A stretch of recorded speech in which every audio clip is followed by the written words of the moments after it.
Welcome back to Monte Vista High School. It's the second to last home game of the regular season, and the Crawdads have a chance to clinch first place here at home against the Sonoma Stompers. My name is Dylan Allen. I'm joined here by Olivia Arciniega. Olivia, how you doing? I'm doing good today. It's a nice, beautiful day here at Monte Vista. Another crucial home game for the Crawdads, a game that they need to win, but I'm looking forward to it. Yeah, the Crawdads are coming in first place in the CCL North, holding a 22-11 record. The Stompers 17-15, third place in the North.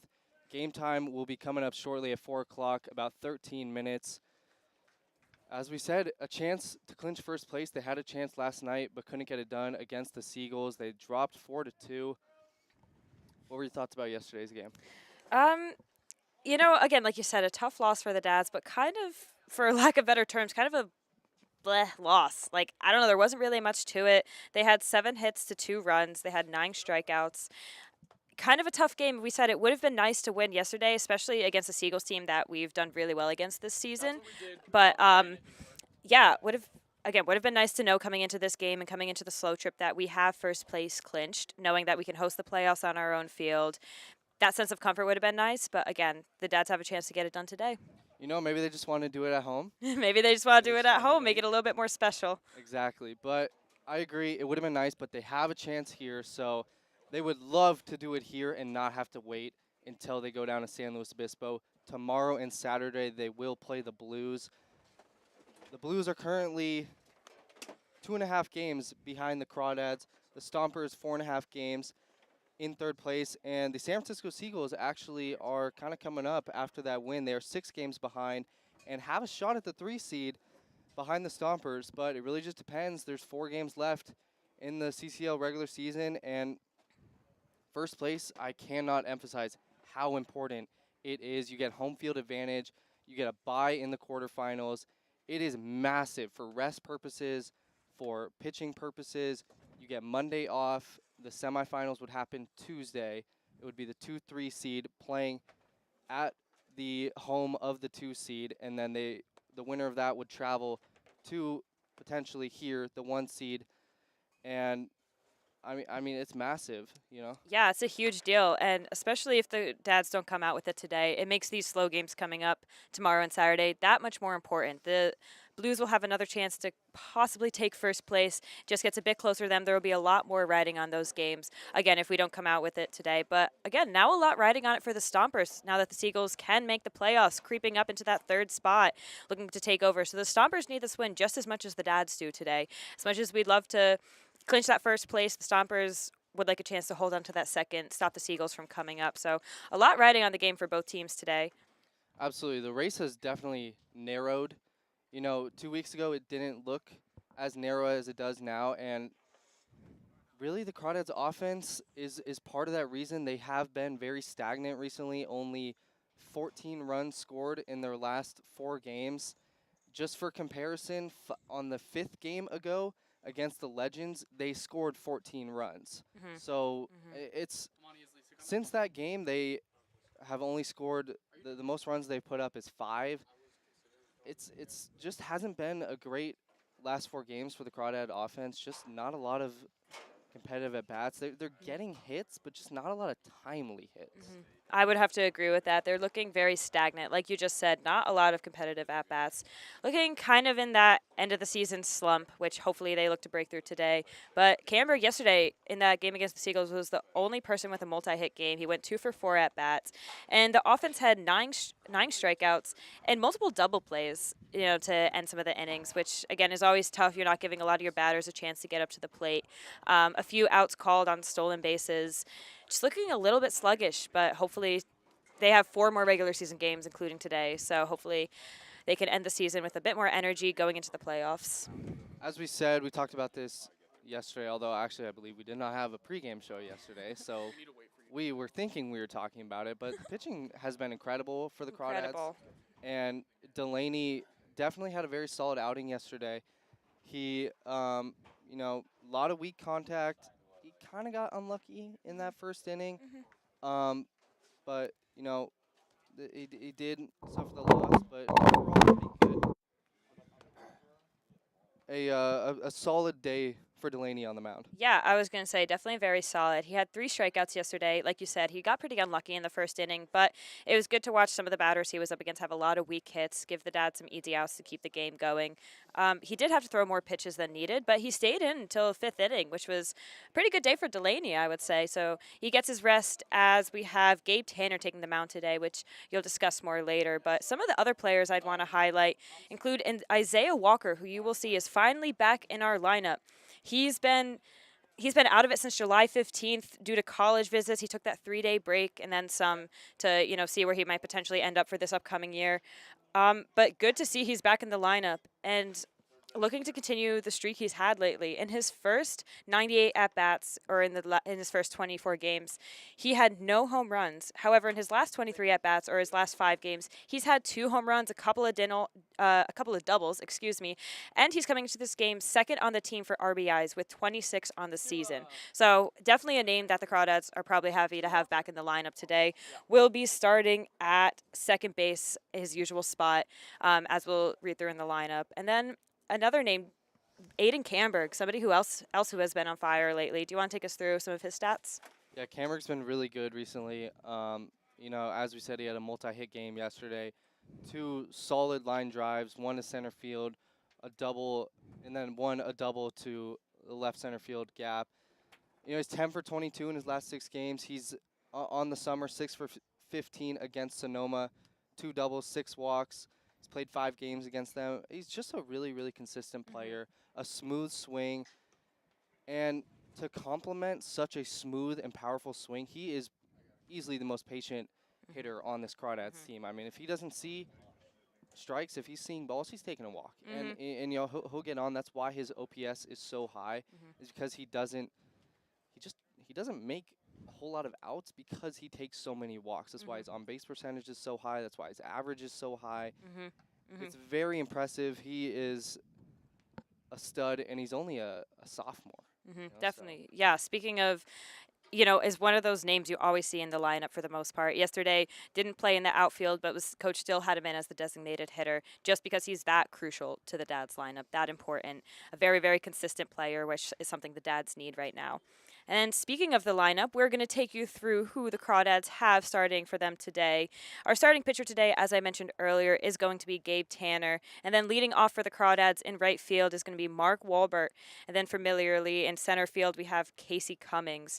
Back at first base today, Cole Kosciuszko, third in that batting order. And like I mentioned earlier, starting at second base, you have Isaiah Walker back from his 10-day break. Designated hitter today is something we'll get into in a little bit. We have Cam Calvillo, and then right behind him in left field, we have that Aiden Camberg spot, taking his spot back in the lineup. In third base, we have Nico Azpilicueta, a name that we saw there yesterday, a little bit later in the batting order, but excited to have him back in there. Catching today behind the plate, calling strikes, we're going to have Owen Firestone. And finally, at shortstop today, we have Nico DeFazio hitting in that 9 spot. And now I really want to highlight that batter in the 7th spot, Nico Azpilicueta, who's been having some really, really good games. Again, had a tough start to the season, but he's back at third base after having a really good day at that corner yesterday. He started with a double play and then had a nice deep play behind his third base spot. Then he had a nice play on a slow chopper with a runner on third, got the runner on third out, to end the inning yesterday. Playing very aggressively. You can tell how badly he wants it, how much energy he has. One of the players that I know they all want to be there, but one of the players that really shows it.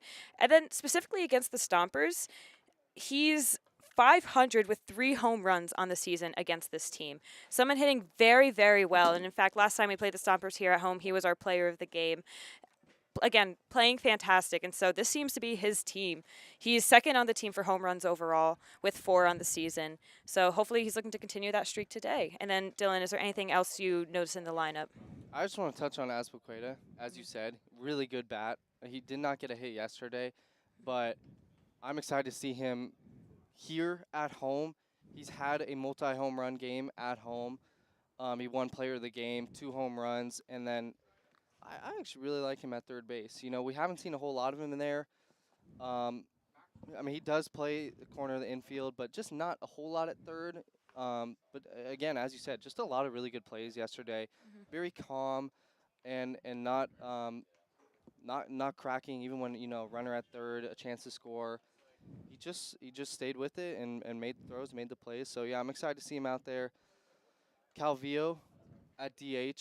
Um, I think it's a smart move. He plays infield pretty much every single game, so he finally gets his legs a bit of a rest. And then Walker, as you said, I'm excited to see Walker back. He was on a tear for the Crawdads, having an incredible season, and then went to go see some colleges as he hit the transfer portal.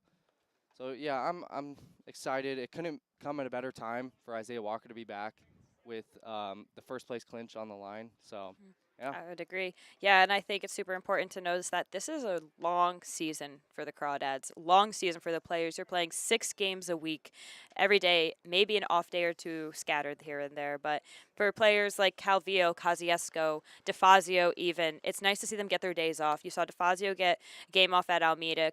Kosciuszko take his day off yesterday, even though he came into pinch hit eventually towards the end of the game.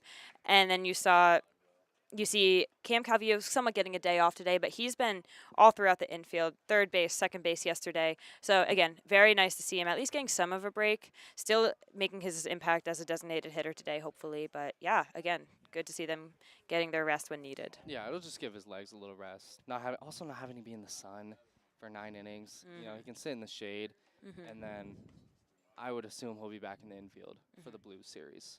Most definitely. Just a very solid glove out there that can rotate, play short, as you said, play third, play second, whatever. But with that, we'll get into the pitching matchup for the Crawdads. It'll be Gabe Tanner, the 6'4", 225-pound righty, on the mound for the Dads. He attends Cal State East Bay. He joined the team about just about 2 weeks ago, because the Crawdads need a little depth. He has some history here at Monte Vista. He threw as a freshman and as a sophomore in college in 2021 and 22. But so far, this is only his second appearance on the summer. His first came on July 11th, 14 days ago, against the Merchants, where he recorded the win, 4 2/3 innings pitched, 3 earned runs, 5 hits, 3 walks, 3 Ks. So a solid outing. I did not get to see him pitch. I have not seen him pitch, but he's a good pitcher for the Dads, and much needed depth, honestly, because they lost a couple arms, and this is a big spot today for him with a chance to clinch first place. So if he can give them some good innings, go maybe till the 4th, the 5th, maybe even the 6th, that'll be big. Yeah, I would say something that we mentioned in the pregame show that we did not have yesterday. We talked about how good our starting pitchers have been, taking command over that mound, seeing Jackson Bird, Carson Yasa, even Cal Johnson having his day in Alameda, throwing a 7-inning shutout against the Merchants has been great. And like you said, it is always important to have depth in that bullpen. So it's nice to see Gabe Tanner come out, start for the Dads, hopefully have a day. As somebody mentioned earlier, he does what you need. He gets done what you need to get done. And then in the bullpen today, you have Chase Dabbs, Drew Aguiar, Rowan Litau, 3 names that have done very well for the Dads. So again, something we touched on earlier and talked about more recently. The pitching has been phenomenal for the Dads, and we look to continue that today. Yeah, I'm excited to see Tanner. He's a veteran arm, 2 seasons with the Crawdads, and he's a senior in college. So he's thrown a lot of innings, not necessarily this summer, but he's got a lot of experience towing the rubber, and big, crucial spot to munch some innings on the mound today. For the Stompers, it'll be Jake Turk, the 6'1", 205-pound righty. Currently attends the University of Hawaii. He's got 7 league starts this summer with a 3.80 ERA, 0-2 record. In 26 innings pitched, he's had 25 strikeouts, 30 walks, and 20 hits. His last appearance came against the Crawdads 5 days ago. Not a fantastic appearance. He went 3 innings, allowing 1 earned run, 2 hits, most notably 5 walks, and he struck out 1. So he'll get the start today, and hopefully the Crawdads can jump on him early. Their offense has got to find the spark somewhere. We'll see who it'll come from. Possibly Cole Kosciuszko hitting in the 3 spot tonight. As we said, he's got 8 home runs on the summer. Looking for the 9th. It'll break the league Crawdad record. that could be the spark. That would be electric. Mhm. But otherwise, it could be Walker. You know, he's had an incredible summer. It needs to come from someone. Mhm. You know. And all these players have the potential to make it come from them. They're all electric, and when they're on, they're on. So it's going to be exciting to see who wants to jumpstart that spark. But it seems it always starts like this: when one gets on fire, the rest follow. It's like a chain reaction. So, and we often have seen that late in the game come from the Crawdads. Sometimes they like to scare all of us and get those runs late in the 7th inning, 8th inning, make it a close game before they really start to pull away. So, going to be exciting to see how they play today. Yeah, you would hate to go to slow, needing one game to win, and you know give the Blues a chance, any chance for that first place seed. That is just not what the Crawdads want to do. They've had a fantastic season. They've pretty much, I mean, had their hold on first place, but it's coming down to the wire here. But they have a chance to do it today, and they would love to get it done at home. Getting very close to the wire, like you said, but hopefully going to be an exciting game. And if there's any time to do it, now's the time. Yeah, absolutely. Well, game time coming up in just a few minutes as both teams are finishing up playing catch here. Got the coaches meeting at home plate. Olivia, any last thoughts? It's a beautiful day for baseball. That's all I got to say. Good luck to the Dads. Good luck to the Stompers. There's a lot riding on today's game as we get into crunch time late in the regular season. I'm excited to see how it plays out. Thank you for joining the Walnut Creek Crawdads pregame show. My name is Dylan Allen. My co-host Olivia Arciniega. We will pass it off to Carson, Mercier, and Austin Oda for your play-by-play during the game. Go Crawdads.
numbers have been crunched. The standings are set. The magic number is 1 for the Walnut Creek Crawdads as they return home, trying to clinch first place in the CCL North. Welcome into the broadcast booth. My name is Arciniega, joined alongside Carson Mercier for game number 34 of the season out of 37, standing 2.5 games up on second place, San Luis Obispo. Again, the magic number is 1, and the Crawdads will try to win the CCL North today. Carson, it hasn't been the best stretch of baseball for the Crawdads. No, it's been a rough stretch, and that's something that has happened and happens towards the end of the year. For what reason? I don't know. You don't know. Nobody really knows. But this time of the year, the offense kind of starts to tick down a little bit. Yesterday, 7 hits, only 2 runs. They came both in the 4th inning. It wasn't great. The baseball has not been great. We've seen the strikeout percentage up as a whole for the Crawdad offense, but you look on the bright side of things, the pitching has been really, really good, and they're going to turn to a guy that can give you 5 solid innings. That's what they're going to need today. And look, 3.5 years ago in Brant Cummings' first game as the manager of the Walnut Creek Crawdads, Gabe Tanner got the start. Now trying to clinch the CCL North for the first time under Brant Cummings, Gabe Tanner getting his 2nd start of the year. Let's take a look at the 9 he'll be facing for Sonoma. Elijah Ramos leads it off at second base with Trent Abel, the shortstop, one of the hottest hitters in the CCL, hitting second. Max Handren has really made his impact felt in his 3 or 4 games in Sonoma. He's hitting third. Omar Gastelum, Crawdad killer, hits cleanup. Paul Contreras has been cold recently, broken 0 for 12 yesterday. He hits 5th.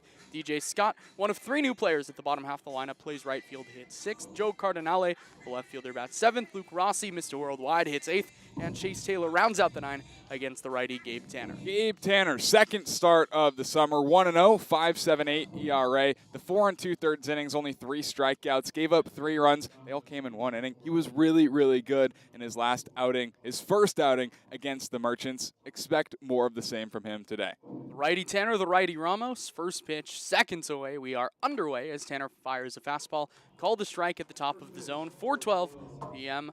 91 degrees. Feels a little more comfortable than that. Not too much, but just enough. As your first pitch time and temperature brought to you by Meadowlark Dairy. Trying to hang on to that Old Town vibe since the early 1900s as Ramos swings and misses. Strike 2. So Tanner ahead in the count. No balls and 2 strikes. Ramos 336, no home runs, 18 driven in. Tanner works quickly. The 0-2 is a slider, nubbed foul off to the right. We'll do it again. What we've learned about Gabe Tanner, and now 3 summers with the Crawdads, pitched all of 2021, was on the team for all of 2022, but really sat out most of July, and then was with the Humboldt Crabs last summer. Wanted to come back, but had a deal in Humboldt, now pitching about once a week here in 2024. We learned he likes to get ahead and stay ahead. 0-2, check swing on a fastball up high. Did he go? No, says the first base umpire, Matt Bullis, and the count evens 2 balls and 2 strikes. Ramos, the first batter of the game, stands in the right-hand batter's box. The 2-2. Fastball on the outside corner, called a little low. Ball 3. Yeah, I like the misses from Tanner to start. Been competitive. They've been good. They've gotten check swings from Ramos. Hey, I don't know. Trackman's not on today, but that looks pretty good. Count is full, 3-2. The pitch to Ramos is on the outside corner, called strike 3. A slider on the outside, and Tanner sets down the first he faces. Let's take a look at the Crawdads defense behind him. In the outfield from left to right, Aiden Camberg, Casey Cummings, Mark Wolbert. Best arm in center field with Casey Cummings. The infield, a pair of Nicos with Azpilicueta and DeFazio on the left side today. Isaiah Walker, Cole Kosciuszko at second and first, and Owen Firestone behind the plate, catching the Crawdads righty, Gabe Tanner. That'll bring up Trent Abel, the shortstop, who watches the first pitch right down the middle. 0-1. Abel, 267 hitter, a home run, 20 runs driven in. He is 5 for his last 13. He's been really good. His only home run of the summer came against these Crawdads. A 1 fastball, skied right side. Kosciuszko, the first baseman, drifting into foul territory. Looks like he'll have a play in front of home plate of the bullpen. Makes the catch for a quick out number 2. That's a ball that we've seen some miscommunication on with the Crawdads back in the College of Alameda against the Merchants. A couple of days ago, it was Giorso and Kosciuszko foul ground. Same kind of play like that. Kosciuszko was a little hesitant to get to the spot that time. This time he gets there, calls everyone off, and makes the catch. 2 up, 2 down for Gabe Tanner. Oh, yeah. Here's Max Handren, 7 of 16 to start his summer, 8 driven in. He's got hits in every game he's played. Stands with the hands far from his chest on the left side. First pitch, fastball, slice left field, but right at the left fielder, Aiden Camberg. He'll reach up, squeeze it, and that's a 1-2-3 inning for Gabe Tanner. Hey, that plays all day, every day. 1-2-3, go the Stompers. We'll head to the bottom of the first. No score.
Bottom of the first inning, Crawdads trying to take the 1 seed in the CCL North. Here's the 9 that they're trying to do it with. Mark Wolbert, Casey Cummings, Cole Kosciuszko, your first 3. Right field, center field, first base with Isaiah Walker. Welcome him back. The Crawdads have needed his bat in the lineup. Currently rocking a 15-game hit streak. Cam Calvillo's gone a little cold, but he's DHing today in the 5 spot with Aiden Camberg. Batting 6th, playing left, Nico Espoqueda. Owen Firestone, Nico DeFazio. Round out the Crawdads starting 9 against the righty, Jake Turk. Jake Turk, 3.41 ERA, 0-2 win-loss. Looking for his first win of the summer, making his 9th start. 29 innings pitched, 27 strikeouts. That's good. 34 walks, not so good. He's struggled with that. The whip hovering right around 2. Let's see what he's got in store for us today. Righty on lefty, Turk against Wolbert. Turk, like you mentioned, the 3.41 ERA looks great. And we've talked a little bit this summer about fielding independent pitching and how much some guys have high home run rates, high walk rates, and that turns their FIP a little higher. Turk is one of those guys. The first pitch he throws to Mark Wolbert is lined the other way. That'll go well, foul, nothing, and 1. So Turk, 3.41 ERA, the FIP, is almost double that, 6.2. That is not great. No balls and a strike to the left-handed hitting Wolbert. Pitch misses up and away, 1-1. Wolbert, 337, a pair of home runs, 14 driven in. One of those home runs came in Sonoma. Took it the other way to lead off the game. A ball and a strike. Turk from the windup to the plate. Wolbert watches a curveball drop below the plate. 2-1. No score here in the bottom of the first inning. Gabe Tanner for the Crawdads able to set down the Stompers. 1-2-3. 2 balls and a strike. Wolbert watches a fastball. Carve the inner edge of the plate. 2-2. Turk likes to work quick. Got a 2 or 3 pitch mix. Really goes fastball, curveball primarily. Here the 2-2. Fastball, line the other side. That'll go foul again. Yeah, and we know that the 2.5 pitches, you could say, that he throws are good. It's just the command, not consistent with the release point. So obviously got the strikeout stuff. 2 balls and 2 strikes. Wolbert watches a curveball just a little high, 3-2. Try to drop it in there. When we've seen Turk go to that curveball, he usually starts it at the knees, drops it down below, but that time try to almost top shelf him. The 3-2 is down and in ball 4. So a good at bat by Wolbert. Works at 7 pitches and a leadoff walk. Yeah, so this is kind of the same from what we saw last time against Jake Turk, who his last start was against these Crawdads, went 3 innings, walked 5 through 62 pitches in those 3 innings, only 28 strikes. That is not the best of ratios. And he continues to struggle with the walk. He's walked 5+ in 3 of his last 4 outings. Really, really good stuff. Really, really struggles to find the command. Here's Casey Cummings, who is struggling in his own right as the first pitch gets all the way to the backstop, and Wolbert moves up to second easily. Kind of just trots over to second. 1-0 to Cummings. 227 average, 3 home runs, 15 driven in. Is mired, though, in a 2-for-18 stretch. The strikeouts are up. And as we know with Casey Cummings, he does struggle working along at bats. He doesn't take a ton of walks. He just broke an 0-for-63 stretch without a walk, I should say. And has walked a couple times in his last couple games.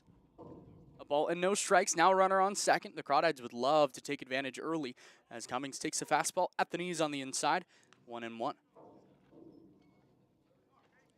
Wolbert, a good-sized leadoff second, but we really haven't seen him run that much this year. Just 5 stolen bases, which is kind of shocking considering how fast he is, especially once he gets going.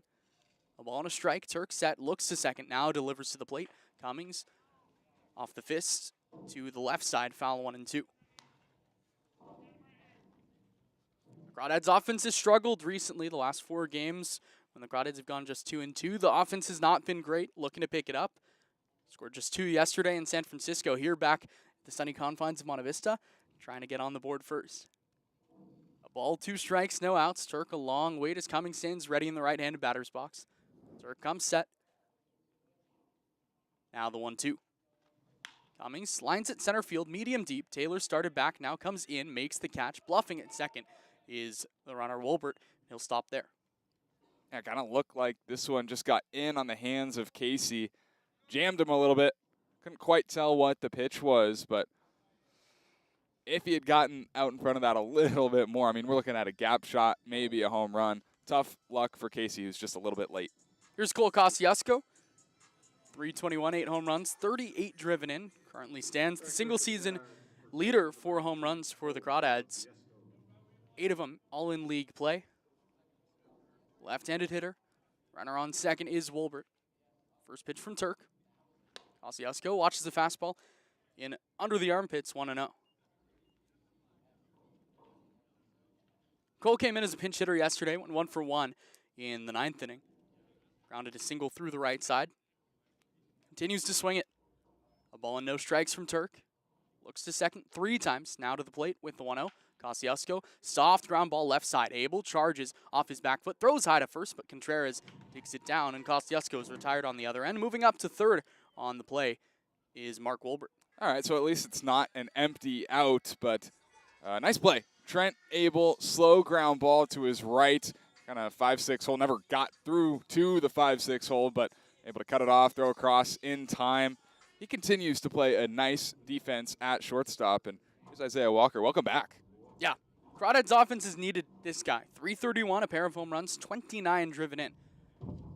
Stands with the edge of his bat parallel to the ground. Lines the first pitch sharply to second. Ramos, though, knocks it down on a hop. Lobs to first in time. Welcome back, Isaiah Walker. Hits the ball hard, but has nothing to show for it. A leadoff walk, but the Crawdads strand Mark Wolbert at second.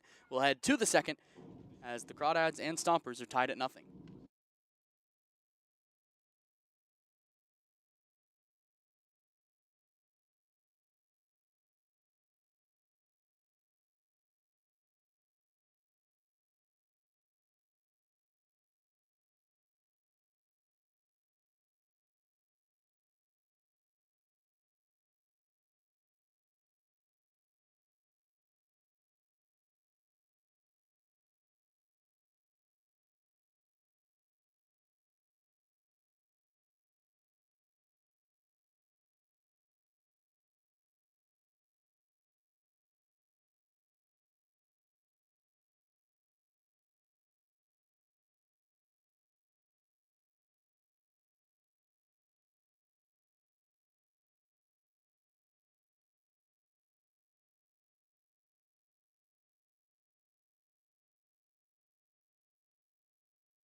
Top of the second, no score. Gabe Tanner back out for his second inning of work. Was able to work a 1-2-3 inning on just 10 pitches. Back in the first, struck out Elijah Ramos and then got a pop-up of Trent Abel and a fly-out of Max Handren here. Facing Omar Gastelum, Paul Contreras, DJ Scott, 4-5-6 in Sonoma's lineup. First pitch to the catcher for Sonoma is a fastball that misses up and away, ball 1. Gastelum, 182, a home run, 4 driven in. He could be 0 for 100, and I would still think he would go 5 for 5 against the Crawdads. 1-0, swing and a miss on a cutter on the outside, 1-1. Just dangerous. Just got the luck. Scary. Did go 0 for 5 yesterday, struck out 3 times, 2 for 7 this year with maybe the biggest hit of the year against the Crawdads, as the 1-1 is punched the other way over to the line. Is Wolbert to make the catch towards the line for out number 1. And we breathe a sigh of relief. Here's Paul Contreras, 199. The average has gone all the way down. He broke an 0 for 12 yesterday with a knock. Still, 199, 5 home runs to lead Sonoma, 23 runs batted in. Contreras just hitting 160 this year against Walnut Creek pitching. As Tanner set down the first 4 he's faced. From the windup, he delivers. Fastball, fouled back, 0-1. Infield, outfield, straight up. Contreras does have a good amount of power. Big right-handed hitter. Athletic build, 0-1. Fastball misses off the outside, 1-1.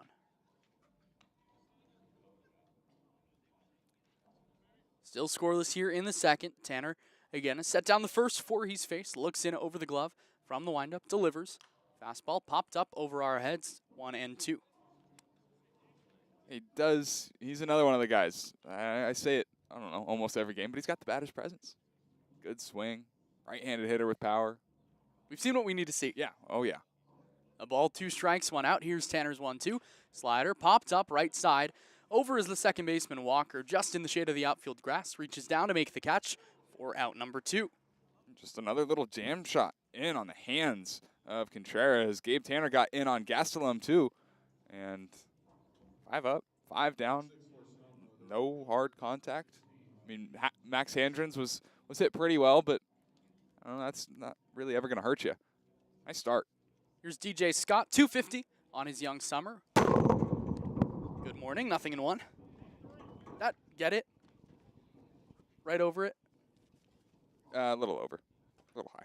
No balls and a strike to Scott. 0 for 4 this year against the Crawdads, but coming off his best game of the year when he went 3 for 5, drove in a pair of runs in yesterday's win against Alameda.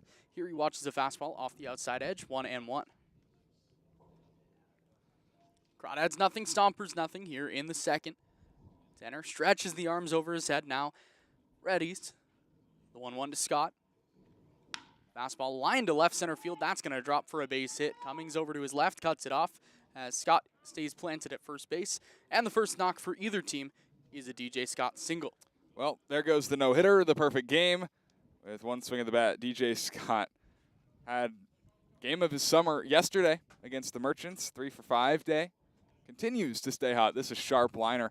Got all of the barrel. Here's Joe Cardinale, 200 average, yet to hit a home run, yet to drive in a run. First pitch to him. High, medium deep left field, but in the park. Very high in the air. Camberg, the left fielder, comes in a little bit and makes the catch for out number 3. Another quick inning. That time just 11 pitches for Gabe Tanner. And the Stompers go scoreless. We'll head to the bottom of the second. Crawdads nothing, Stompers nothing here on the Crawdads streaming network.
Bottom half of the second inning, Crawdads scoreless, Stompers scoreless, and we'll go to the bottom of the second. Calvillo, Camberg, Aspilcueta for Walnut Creek against Jake Turk, who walked to batter, didn't strike anyone out, but was able to dance out of trouble with a pair of groundouts and a flyout back in the first. Calvillo, 353, 3 home runs, 23 driven in, watches the first pitch. It's a fastball that cuts off the inside, 1-0.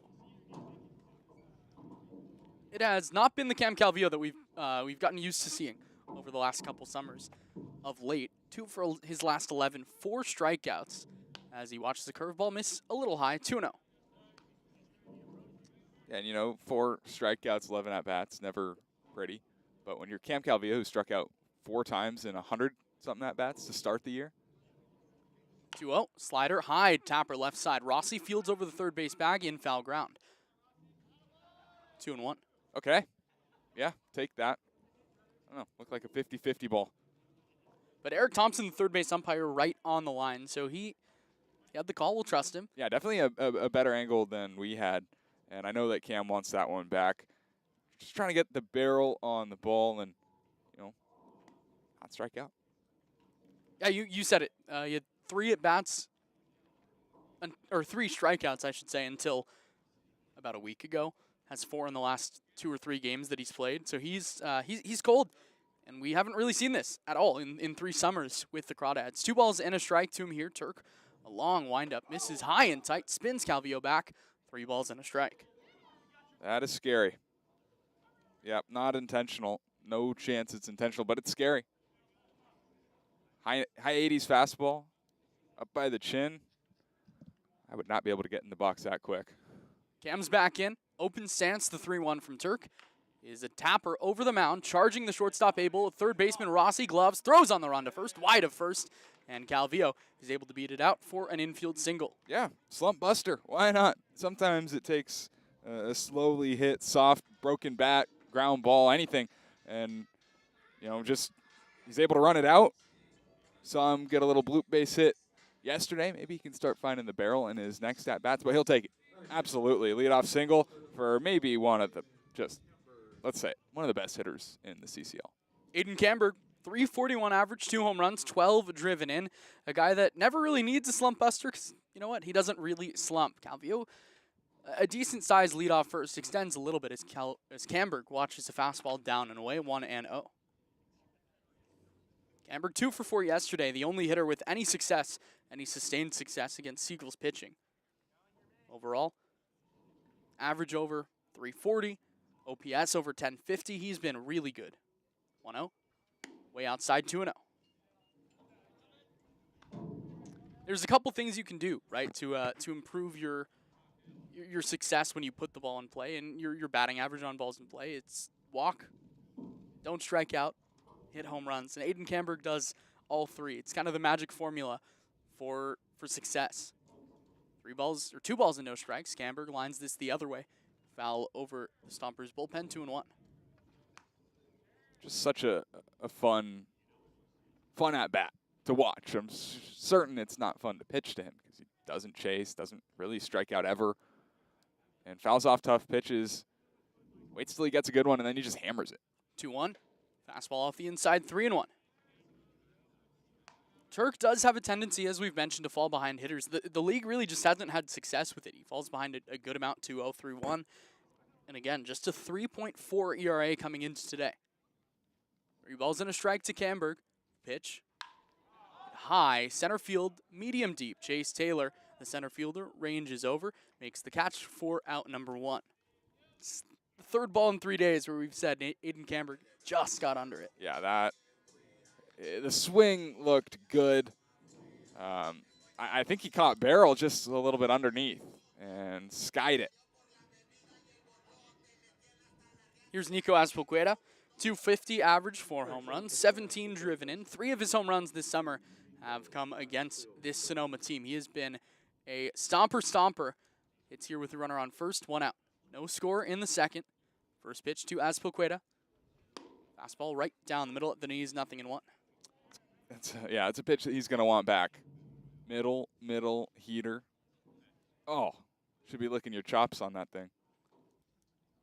No balls and a strike, the pitch. Azpilicueta watches a slider generously called the strike on the outside, 0-2.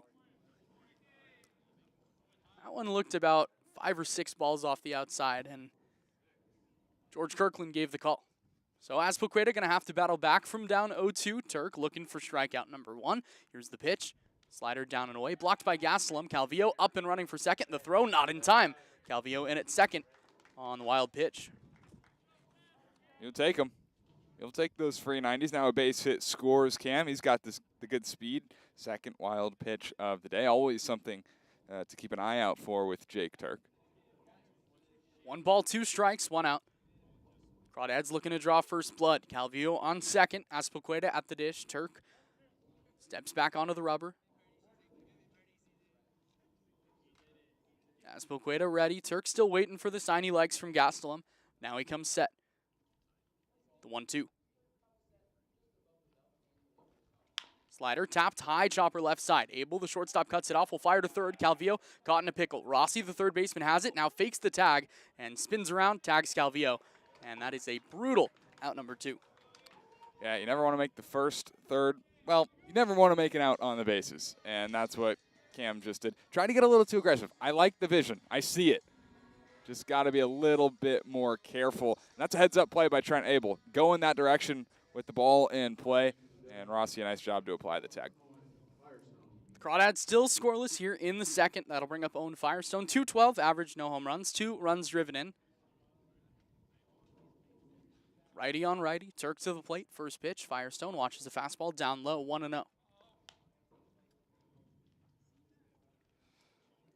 In his last game, Owen 1 for 4, drove in a run. 1-0. Firestone takes a fastball on the inside edge, 1-1. Just 1 for 12 this summer against Sonoma pitching. Did drive in a run, but has not been able to find a swing against these Stompers. 1-1. Slider tapped left side. That'll go foul, 1-2. Scoreless here in the second from Monte Vista, Crawdads and Stompers for the 8th and final time this year, with Walnut Creek looking to secure first place in the CCL North. Magic number just 1, but a big 2-game series coming up against Slow, and you don't really want to go into Slow having to win a game. 1-2. Firestone watches the fastball up above the eyes, 2-2. Deuce is wild in the second. Aspoqueta, not a ton of speed on first. Stands with his hands on his knees. Now dangles the right arm as Turkey's ready, the 2-2 to the plate. Firestone takes right down the middle, called strike 3. Rosen with the fastball. Firestone was expecting different, and the Crawdads are unable to score after a leadoff single and a wild pitch. Some nifty fielding by the shortstop, Trent Abel, strands the Crawdads scoreless. We'll go to the third. 0-0.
Top half of the third, 8-9-1, 2 up for Sonoma. Luke Rossi, Chase Taylor, Elijah Ramos still against Gabe Tanner. Rossi, 229, a home run, 16 driven in, right on right. Tanner's first pitch of the third is a fastball. Challenge me right down the middle, taken strike 1. Gabe Tanner, fearless. I mean, he's a strike pumper in his own right. No balls and a strike, looks in over the glove from the first base side, delivers, slider off the outside, 1-1. Yeah, it doesn't have the blow you away stuff, fastball low 90s, but that plays. Absolutely, especially with strikes and a good breaker like he has. The slider's good, the changeup is good enough, and it's a really solid arm. 1-1, fastball blew it by him there, 1-2. Yeah, when you have a couple of good off-speed pitches that you're able to throw for strikes. Makes the fastball obviously play a lot harder, and you'll get some chases like he just got there. 1 ball, 2 strikes, no outs, no score here in the third. Tanner from the windup, ready, the 1-2 to Rossi. Is right down the middle, called strike 3. Frozen with the fastball. Second strikeout for Gabe Tanner, both the looking variety. Freeze him. Luke Rossi likes his pizza frozen, and that's a fastball just center cut. Certainly looking for something else. That'll bring up Chase Taylor, who was really supposed to stabilize the top of this Sonoma lineup when he entered it. Had a really good year at the junior college level as he grounds the first pitch to the left side, through the left side, just a slow number. And right on cue, Chase Taylor was hitting just 100 as his second hit of the year. Yeah, sometimes better to be lucky than good. Put it in a good spot. Not hit hard, but you'll take the base knock any way you can get it. Here's Elijah Ramos, 0 for 1, struck out in his first at bat. Again, both of the strikeouts for Tanner have been looking. First one to Ramos, last one to Rossi. Scoreless here in the third, 2 hits for Sonoma, just 1 for the Crawdads. Tanner, the second time we've seen him from the stretch today. First pitch, fastball, misses low, 1-0. That's just the second pitch he's thrown from the stretch today. Back in the second inning, DJ Scott had a 2-out single, and Tanner was able to get a flyout of Joe Cardinal on the pitch after. He'll throw over to first, but back in safely is Taylor, who's got great speed, had an unbelievable year. Again, at the junior college level, stole 30 bases, just about 50 games. A ball and no strikes to Ramos, coming off his best game of the year against the Crawdads, where he had 4 hits in last week's victory. 1-0, lines it to the right side over the trees, 1-1. It had really been a struggle for Ramos against the Crawdads this year, but again, a 4 for 5 last week as Sonoma somehow stays alive in a race for second place. Here, Tanner misses outside with slider, 2-1. But the Stompers have been really unable to put together any sustained success. They've not won back-to-back games since July 3rd through 6th when they won 4 straight. Since then, they're just 5-6. They've been outscored by over 12. They've really, again, they've been fine in the win-loss category. They just haven't been able to sustain any success. 2 balls and a strike to Ramos. Fastball popped over us, 2-2. It almost seems like no team has had sustained success except the second place team, Slow, and they were really struggling early July. They've gotten it going. Everyone else that had it going has kind of, slipped and fell a little bit, but I mean, no better time than the present for Sonoma. 2 balls and 2 strikes. Tanner from the stretch. Runner starting to stop. Ramos flips it the right side. That'll get foul. And we learned today that Sonoma has a legitimate shot to not make the playoffs. San Francisco sits just a game and a half back of them, and San Francisco paid their way in to be able to be eligible for the playoffs. So they're playing good baseball right now. Beat the Crawdads by 2 yesterday. 2-2. Ramos fists it right side. Walker, though, is right there. The second baseman drifts into the outfield grass to make the catch for out number 2. Yeah, I mean, San Francisco, all of a sudden, they've won 3 straight games. I mean, they're knocking on the door. Only a game and a half back of Sonoma, of course, like you mentioned. I would say that this is kind of a must-win for Sonoma. Just going forward, you don't want to put any pressure on yourself in the last 2, 3, 4 games of the year. Here's Trent Abel, the shortstop, flies the first pitch right side.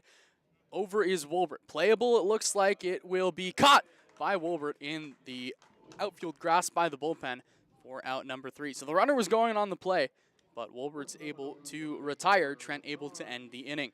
Gabe Tanner, another good inning, another scoreless frame. Will go to the bottom of the third, scoreless here at Monte Vista.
Bottom of the third inning, 9, and then the top of the lineup for the Crawdads. Nico DeFazio, Mark Wilbert, Casey Cummings.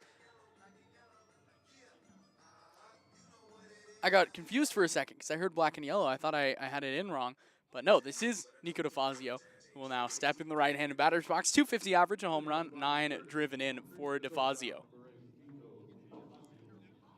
Righty on righty, Turk has been pretty good through his 2 innings. He's given up a hit, a walk, but scoreless have been the Crawdads as he throws in a first pitch strike at the knees, 0-1. That's the big stat. Runs on the scoreboard. We were able to avoid those, which Turk has been able to all summer long. A one-tapper left side, charging Rossi, the third baseman, gloves, taps, throws to first for out number 1. Contreras pulled the foot a little early, but he's able to retire DeFazio. Well, that'll work for Turk. 2 pitches, 1 out with the top of the order coming up. That's a pretty good start. He's had a much, much better start to his outing than he had last time. Only 1 walk now to the going through the order for the second time. Wilbert was the one that drew that walk. Worked a full count back in the first inning. Here he lines the first pitch back to the screen, 0-1. When the Crawdads were coming up for the second time, the last time Turk faced him, he had already issued 4 walks. Yikes. It's not great. No balls in a strike. Turk from the windup. Ready with the 0-1. Wilbert lines it right side. That's going to drop in front of the charging DJ Scott for a base hit. He thought about going a little further, but instead pulled it up. And the second hit of the day for the Crawdads, Mark Wilbert does what he does, is on base for the second time today. Yeah, guy just finds his way onto the base paths. I would love to see him run, get in motion, hit and run. We saw it a couple of games ago. Casey Cummings coming up after, I think it was a Wilbert walk. They sent Wilbert on the first pitch. Casey grounded one through the right side. Wilbert went first to third, and the Crawdads were in action. I would love to see some more of that here. Cummings, 0 for 1, flew out to center field in his first at bat. First pitch, fastball right down the middle, called strike 1. I mean, especially with an offense that is scuffling a little bit. Why not? No balls, 1 strike, 1 out. Wilbert a short lead, maybe 3.5 steps off first. 0-1. Misses low. A ball and a strike. Scoreless here in the bottom of the third. Turk looks to first, now comes set. The 1-1 to Cummings. This is outside and low, and Wilbert's going to move up on the wild pitch. Yeah, tough to drive that one to left field. Will it get out? We'll see. Wild pitch moves Wilbert up to second. Already at third. I mean, and you got to feel bad for Gastelum behind home plate because there's no shot. I mean, that is almost outside of the left-handed batter's box. Yeah, the walk number's been better, but the strike-to-ball ratio hasn't been great. 17 balls, 23 strikes. It's better than it was the last time these two teams played, but still not anywhere near solid. 2 balls and a strike to Cummings. Wilbert creeps off second now. The pitch to the plate. Down and away, 3-1. Cole Kosciuszko waits on deck. He's been the top run producer for the Crawdads this year. Here, 3 balls and a strike to Casey Cummings. Got a lot of power. See if he can tap into it. In a hitter's count with Turk. Still waiting. Cummings ready. Now Turk comes set. The 3-1. Curveball. Just a little low, ball 4. Well, that had some big 12-6 action, didn't it? Almost started top of the zone, dropped below the knees. Good take from Casey not to expand in a 3-1 count. He was looking for 1 pitch and 1 pitch only. He didn't get it. He took ball 4. Dads are in action with, I think that's Zach Pace going out, just to have a chat. No one's warming in the Sonoma bullpen. I was going to say, you can't tell if it's Zach Pace, but whoever it is out to the mound to have a chat. This is a good time for a look, shall we?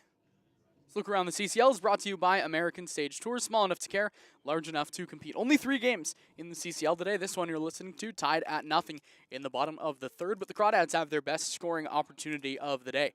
OC and Conejo going on right now at Sparky Anderson Field. That could be a big game because OC is just a couple games out of a playoff position. Conejo in first place in the South, and OC leads that one 2-0 in the first. Also playing later tonight, San Francisco and Alameda.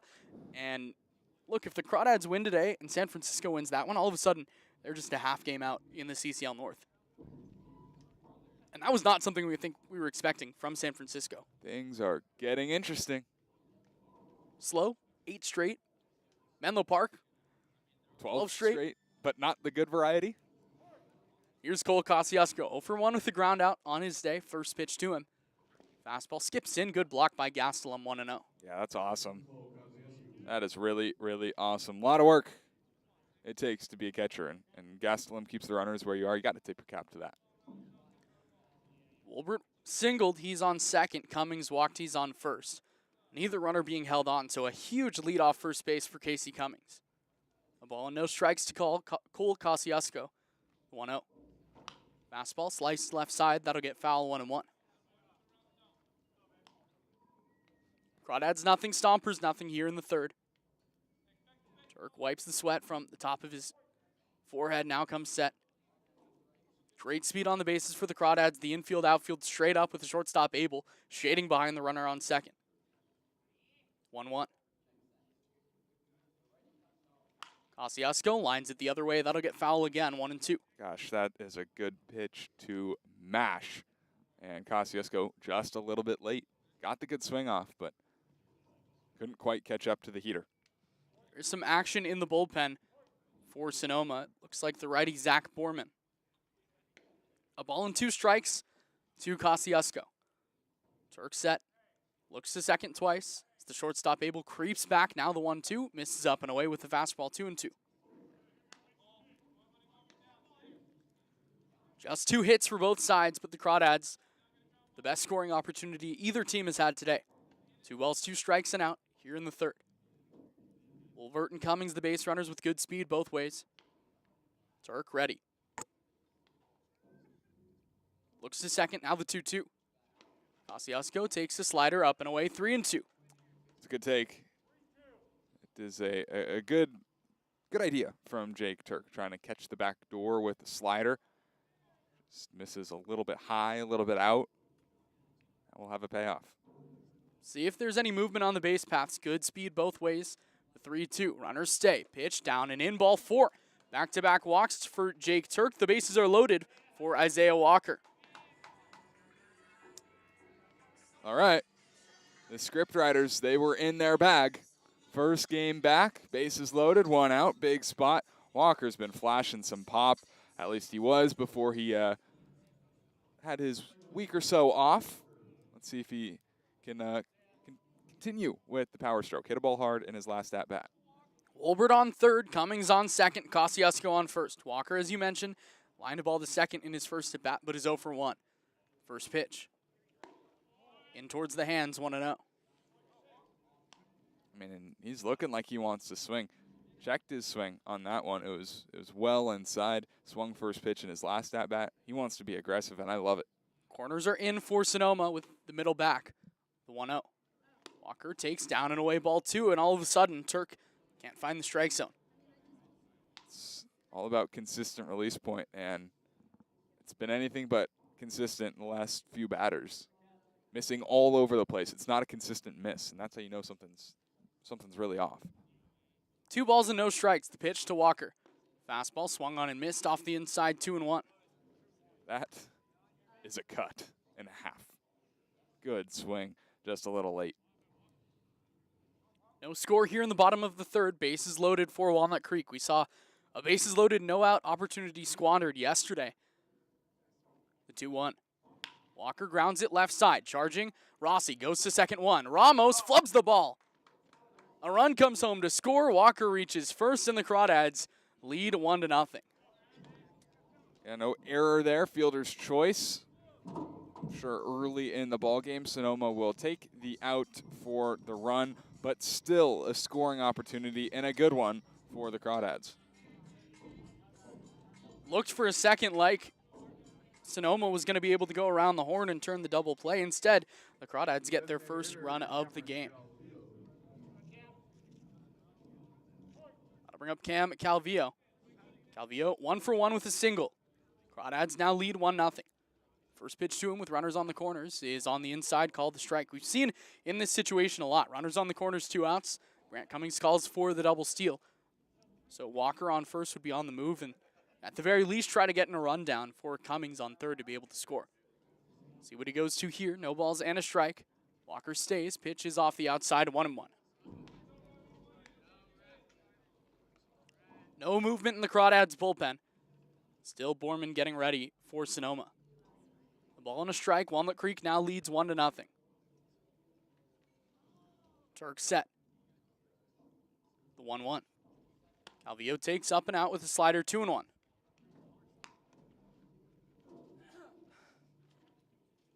Runners on the corners for the Crawdads. Good speed both ways. Maybe the 2 fastest runners on the Crawdads. Cam Calvillo at the dish. He's been so productive all year, but has struggled of late. See if he can get it going in a big spot. The 2-1. Calvillo takes up high, 3-1.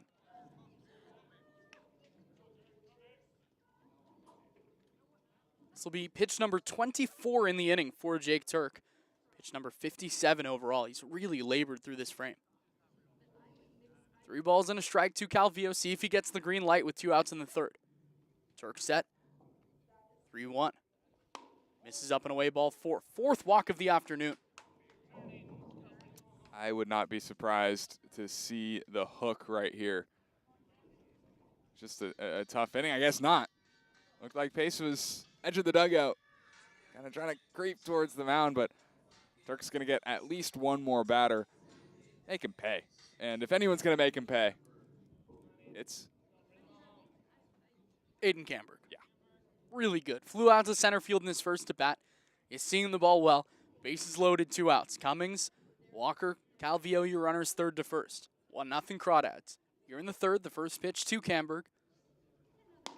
Outside and away, ball 1. And the good thing about Aiden Camberg is he can make you pay not just by the base hit, but also he'll take a walk and be happy with it. Kind of. debatable. A ball and no strikes. He could really be taking at least until 1 strike, maybe even until 2. 1-0. Down and away, 2-0. Yeah, I'd say take till a strike here. I mean, there's no point. This is almost certainly the last batter that Turk will face. Borman starting to throw with some authority in the bullpen, and the Crawdads already have a run home. 2 balls and no strikes. Camberg takes. Called strike on the outside. Kirkland gave him a call on the outside. Didn't need to be there. 1-0 Crawdads. Camberg waves the bat forward a couple times. Now sits it on his back shoulder. Bases loaded, 2 outs. 2-1. Camberg takes. Outside ball 3. 3 walks in the inning. 3 of the last 4 batters have walked after a leadoff ground out by Nico DeFazio. The Crawdads have had each runner reach base or have a productive out at the very least. Here it's 3-1 to Camberg. Bases loaded. A run home for the Crawdads in the inning. Now the 3-1. Camberg grounds it right side. Ramos to his left. Cuts it off in the outfield grass. Slings it over to first in time to retire Aiden Camberg. The Crawdads threaten and threaten and threaten, but are only able to push 1 across on a hit and 3 walks. Led to the 4th, Carson Mercier taking over through the 7th when we come back.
1-0 Crawdads here in the top of the 4th inning at Monte Vista High School. Carson Mercier, Austin Oda on the call. Max Handren steps into the left-handed batter's box awaiting the first pitch from Gabe Tanner. It's a fastball, it's a strike, and the count is 0-1.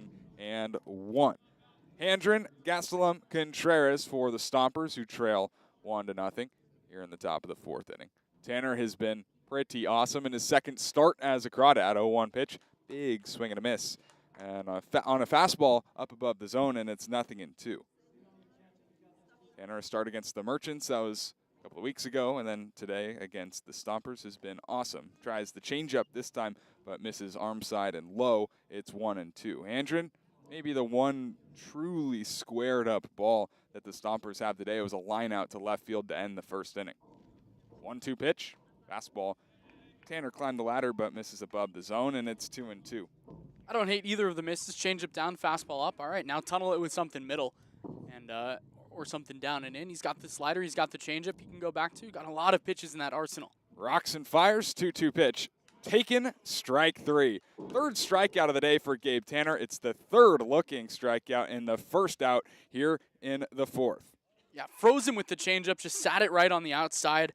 I think Handren expected that one to die a little more, expected it to be called outside. Whatever it was a perfect pitch from Gabe Tanner, and you take that. Easily the most dangerous hitter in this lineup, who, like you said, squared the ball up in his first at-bat. Now to sit him down and have him be 0 for 2, that's big. Now the catcher, Omar Gastelum, with 1 out here in the top of the 4th inning. First pitch swinging from the Stomper catcher, but he skies it right side out of play, and the count goes to 0-1. Gastelum flew out weakly to right field for the first out of the 2nd inning.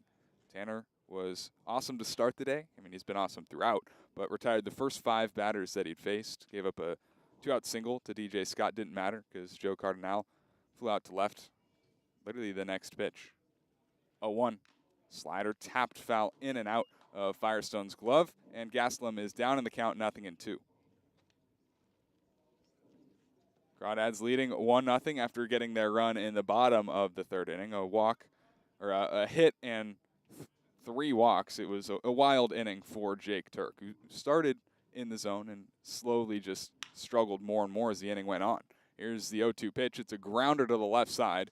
As Bilqueda ranges to his left, throws to first in time, and Gastelum is retired. 2 up, 2 down here in the 4th inning. Ever since Nico Aspilcueta had a big error in the 10th inning of the game in Alameda, which the Crawdads ended up losing, he's been so sure-handed over at third and at first. He's made some terrific plays behind the first base bag, fielding pop-ups, and yesterday played a really good third base. This one kind of just a slow dribbler, but I think it's always a good time to talk good things about Nico Aspilcueta. Paul Contreras, right-handed batter, takes a slider and a strike. 0-1. One thing that we're seeing from Gabe Tanner is the changeup to lefties, the slider to righties, and he's not been afraid to throw it. 0-1. Fastball cranked left field. My goodness. Paul Contreras leaves the yard in a hurry. A bomb to tie the game at 1 here in the 4th. I see it now. I mean, that ball was clobbered. I wish we had the TrackMan, because I think it would be cool to see how fast Gabe Tanner's been throwing today, how his stuff's moving, but I wish we had the TrackMan for that one, because that's 100-plus EV, 375-plus. That ball was clobbered. That one. That's a Sam Gilliam home run. Yeah, well over the score. Over the tree that is over the scoreboard. And it was still going by the time it left our sight.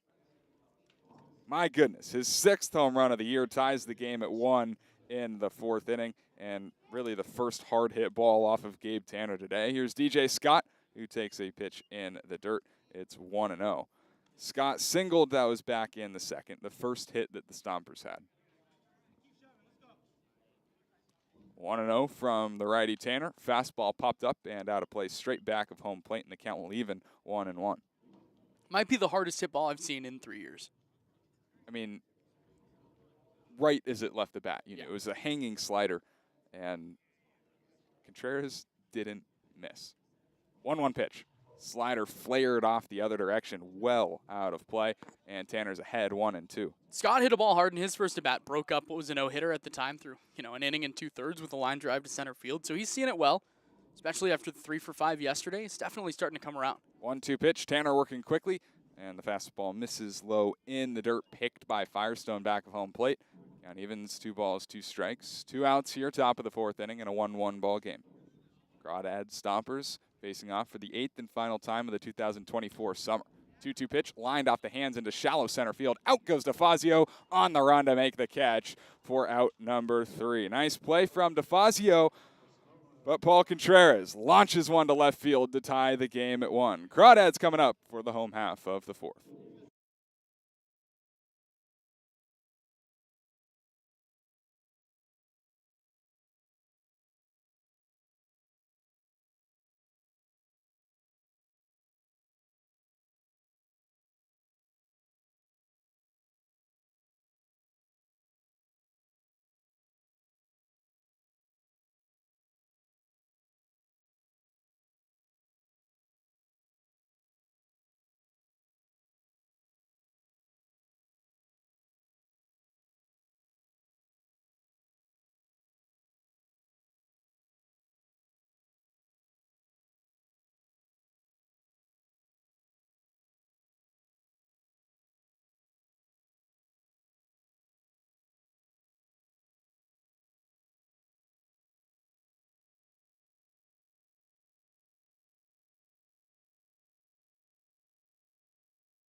Last of the 4th inning, tied at 1, Crawdads and Stompers. Azpilicueta, Firestone, DeFazio for the Dads. New pitcher for the Stompers. It's the right-hander, Brett Mallett.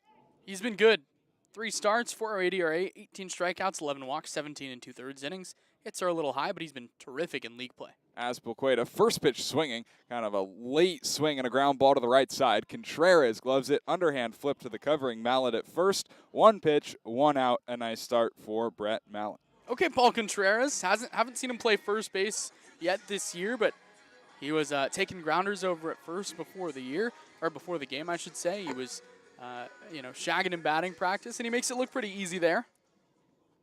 Here's Owen Firestone, 0-for-1 with a looking strikeout to his credit so far. Looking to get things going here in the bottom of the 4th inning. First pitch from Mallett, fastball on the corner, and a called strike, 0-1. Final line for Jake Turk. 3 innings, 2 hits, a run, 4 walks, and a strikeout. It is eerily similar to his last start against the Crawdads, as the 0-1 misses outside. His last start, he went 3 innings, 2 hits, a run, 5 walks, and 1 strikeout. But really what's crazy is he threw 62 pitches in both of those outings. And the strike-to-ball ratio pretty similar is Firestone rifles this one right field into the corner. It's down for a base hit. Firestone's turning for second. Here's the throw from DJ Scott. It is late, and Owen Firestone slides in feet first, his first extra base hit of the summer. It's my hero right there. That was a good-looking swing. Goes the other way with the fastball, middle, waits on it, and hits it hard. I mean, that was a really hard hit ball from Firestone. If I'm not mistaken, that might be his first extra base hit in 2 years as a Crawdad. I think it might be. And certainly the swings have come around. We've said that all summer. He's been hitting the ball harder. His last game against the Stompers hit, a couple of balls on the screws right at guys. Good to see him finally get one to drop in the outfield grass. That is indeed his first extra base hit as a Crawdad. Good for him. Yeah, that's awesome. He deserves it. Deserves a lot more of them. Might cry. Nico DeFazio, Crawdad shortstop number 9 man, takes the first pitch that's called a strike. Don't think it needed to be. But back to the point on Jake Turk. Threw 62 pitches in both of his outings, 28 strikes in that last appearance, 30 in this appearance. Weird. Very, very similar. Nothing in one pitch. Mallet set with his hands held to his stomach. Long look to second. Now he comes home. The 0-1 is a slider called a strike. Didn't look like DeFazio agreed with the call, but he's going to have to live with it. I'll say this. Nico DeFazio, I think, has the worst luck on balls near the strike zone. Everything to him that could, and some that couldn't, be called a strike. It feels like everything gets called against him. In an 0-2 hole with 1 out in the bottom of the 4th. Another slider this time, but misses well outside. Gastelum was lunging into the left-handed batter's box to keep it in front. He does, and the count goes to 1-2. Surprised it wasn't called. It was close. We've seen that one called against him. we joke, but we've seen some pretty close to that one be called against him. 1 ball, 2 strikes. Mallet, a deep breath on the top of the mound. Now he comes home. Fastball, he just pulled it. Missed way outside, kind of the same spot as the last pitch, and the count evens 2 balls, 2 strikes. Would be great to see the bottom of this Crawdad order get it going and set the table for the top of the lineup. Wolbert waits on deck. 2-2 pitch. DeFazio checks his swing on a pitch in the dirt, and home plate umpire George Kurland gonna ring him up. First strikeout for Brett Mallet, the second out here in the 4th. It's just such a brutal. I don't know if he saw a strike in that at bat. Don't think he did. Yeah. I mean, he saw 3. But, yeah, certainly a tough at-bat for Nico DeFazio, who goes swinging for the first out, or the second out here in the 4th inning. Now, Mark Wolbert, who continues to just get on base and get on base. Walked in his first at-bat, singled later, scored in his second. He's 1 for 1. It was just a blooping single into right field that dropped in front of DJ Scott. Mallet comes home. First pitch is called a strike. 0-1. Crawdads Stompers tied at 1, bottom of the 4th inning. Crawdads with the go-ahead run on second base. It's Owen Firestone after his 1-out double. Modest size lead there. Mallet. 2 looks back toward second, now comes home, and a fastball misses high and away to the left-handed hitting Mark Wolbert to even the count 1-1. One of the craziest things about Wolbert getting on base as much as he has is that has not been his report as a hitter in a couple years at UC Davis now. He had an OBP at around 430 his freshman year, which is great, but since then he's been hovering around 330, 340. 1-1 pitch. Misses just down below the knees, and it's 2-1. If that's DeFazio in the box, I think that's a strike. And that OBP isn't bad by any means, of course, but again, heavily weighed up by his freshman season, and that has not been the case. He's been around 400, 450 all summer for the Crawdads. 2 balls, a strike. Mallet, high leg kick. The pitch misses down in the dirt, and for the second time today, Mark Wolbert is in a 3-ball count. Yeah, 452 OBP in league play. He's walked more in the CCL in 115 plate appearances than he did in a full season at UC Davis. 3-1 pitch will be called a strike on the corner. Kind of had Wolbert bending backwards. Looked like he was leaning out of the way of it. But the count will go full on him. 3 balls, 2 strikes, 2 outs, bottom of the 4th inning. Mallet is ready. Wolbert is as well. Right-handed pitcher home. Changeup swung on and missed. Nice pitch down below the zone. Gets a chase of Mark Wolbert. Brett Mallet able to strand the 1-out double on second base. We're tied at 1. We've played 4. To the 5th we go here on the Walnut Creek Crawdads streaming network.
Top of the 5th inning, Joe Cardinal, Luke Rossi, Chase Taylor, 7, 8, and 9 for the Stompers as Gabe Tanner.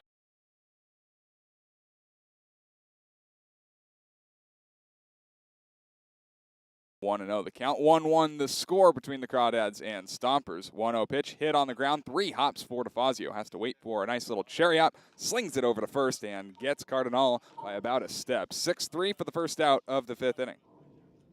Pretty routine over at short, but again, Nico DeFazio really struggled for a good portion of the season defensively.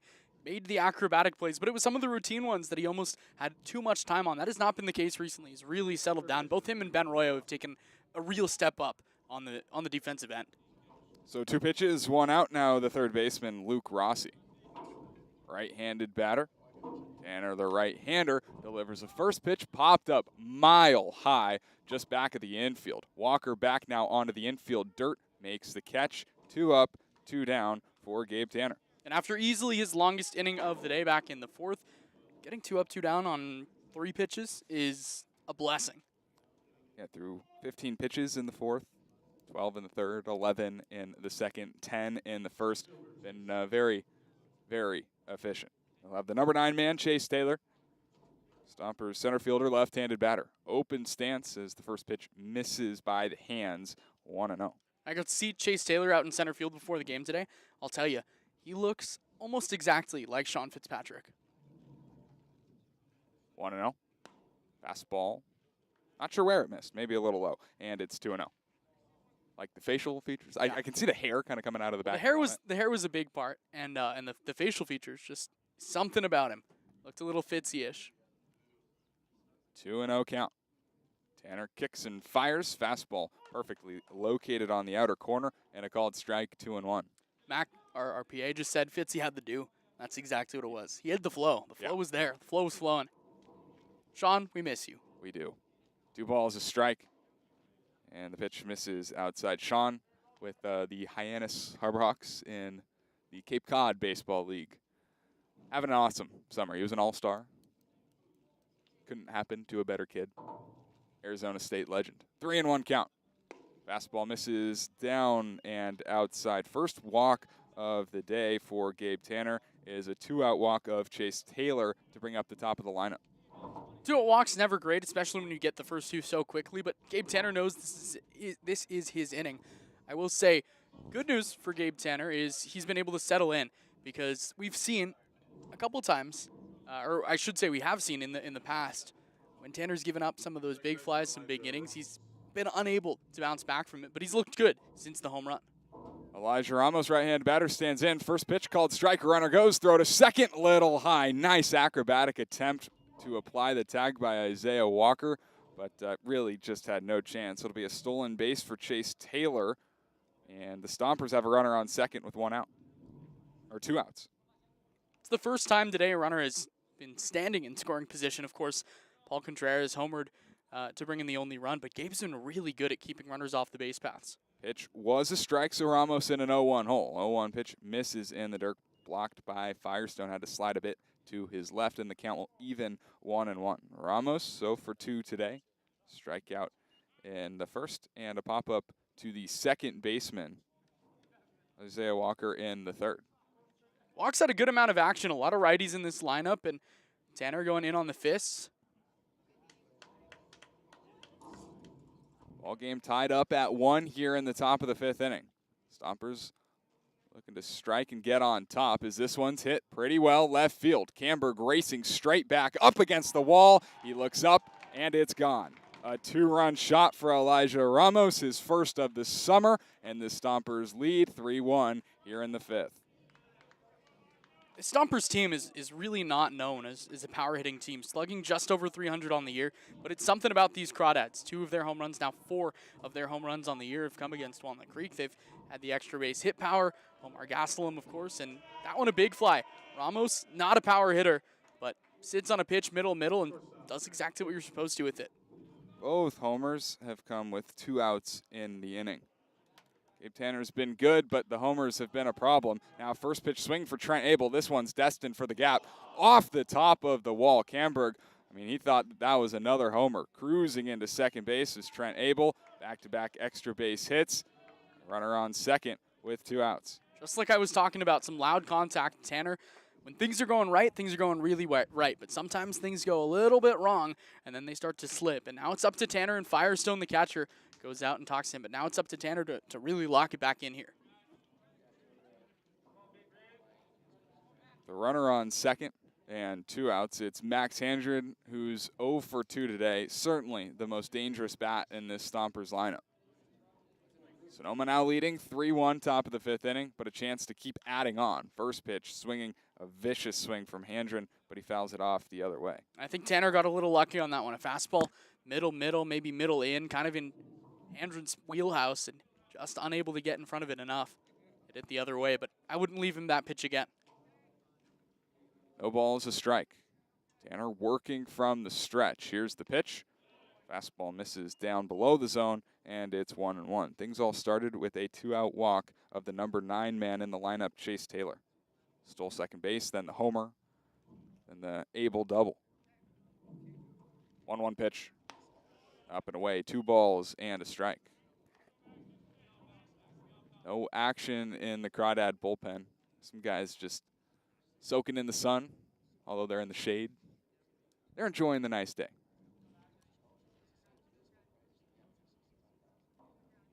Two and 1 pitch. Hit pretty well. Left center field deep. Camber going back against the wall, and he makes the catch.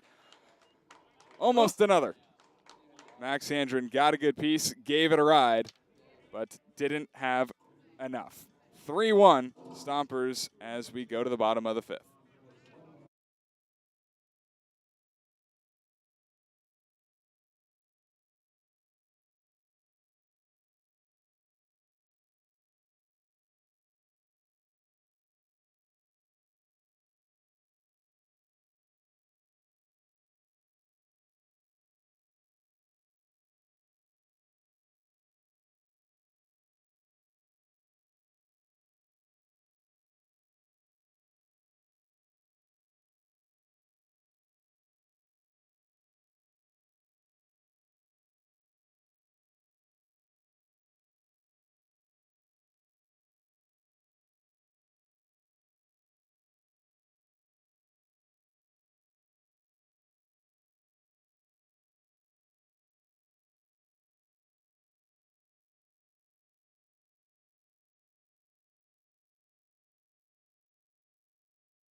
Crawdads again find themselves in a deficit. Now 3-1 Sonoma leading here in the bottom of the 5th inning. Casey Cummings, Cole Kosciuszko, and Isaiah Walker. Still Brett Mallett on the hill for Sonoma.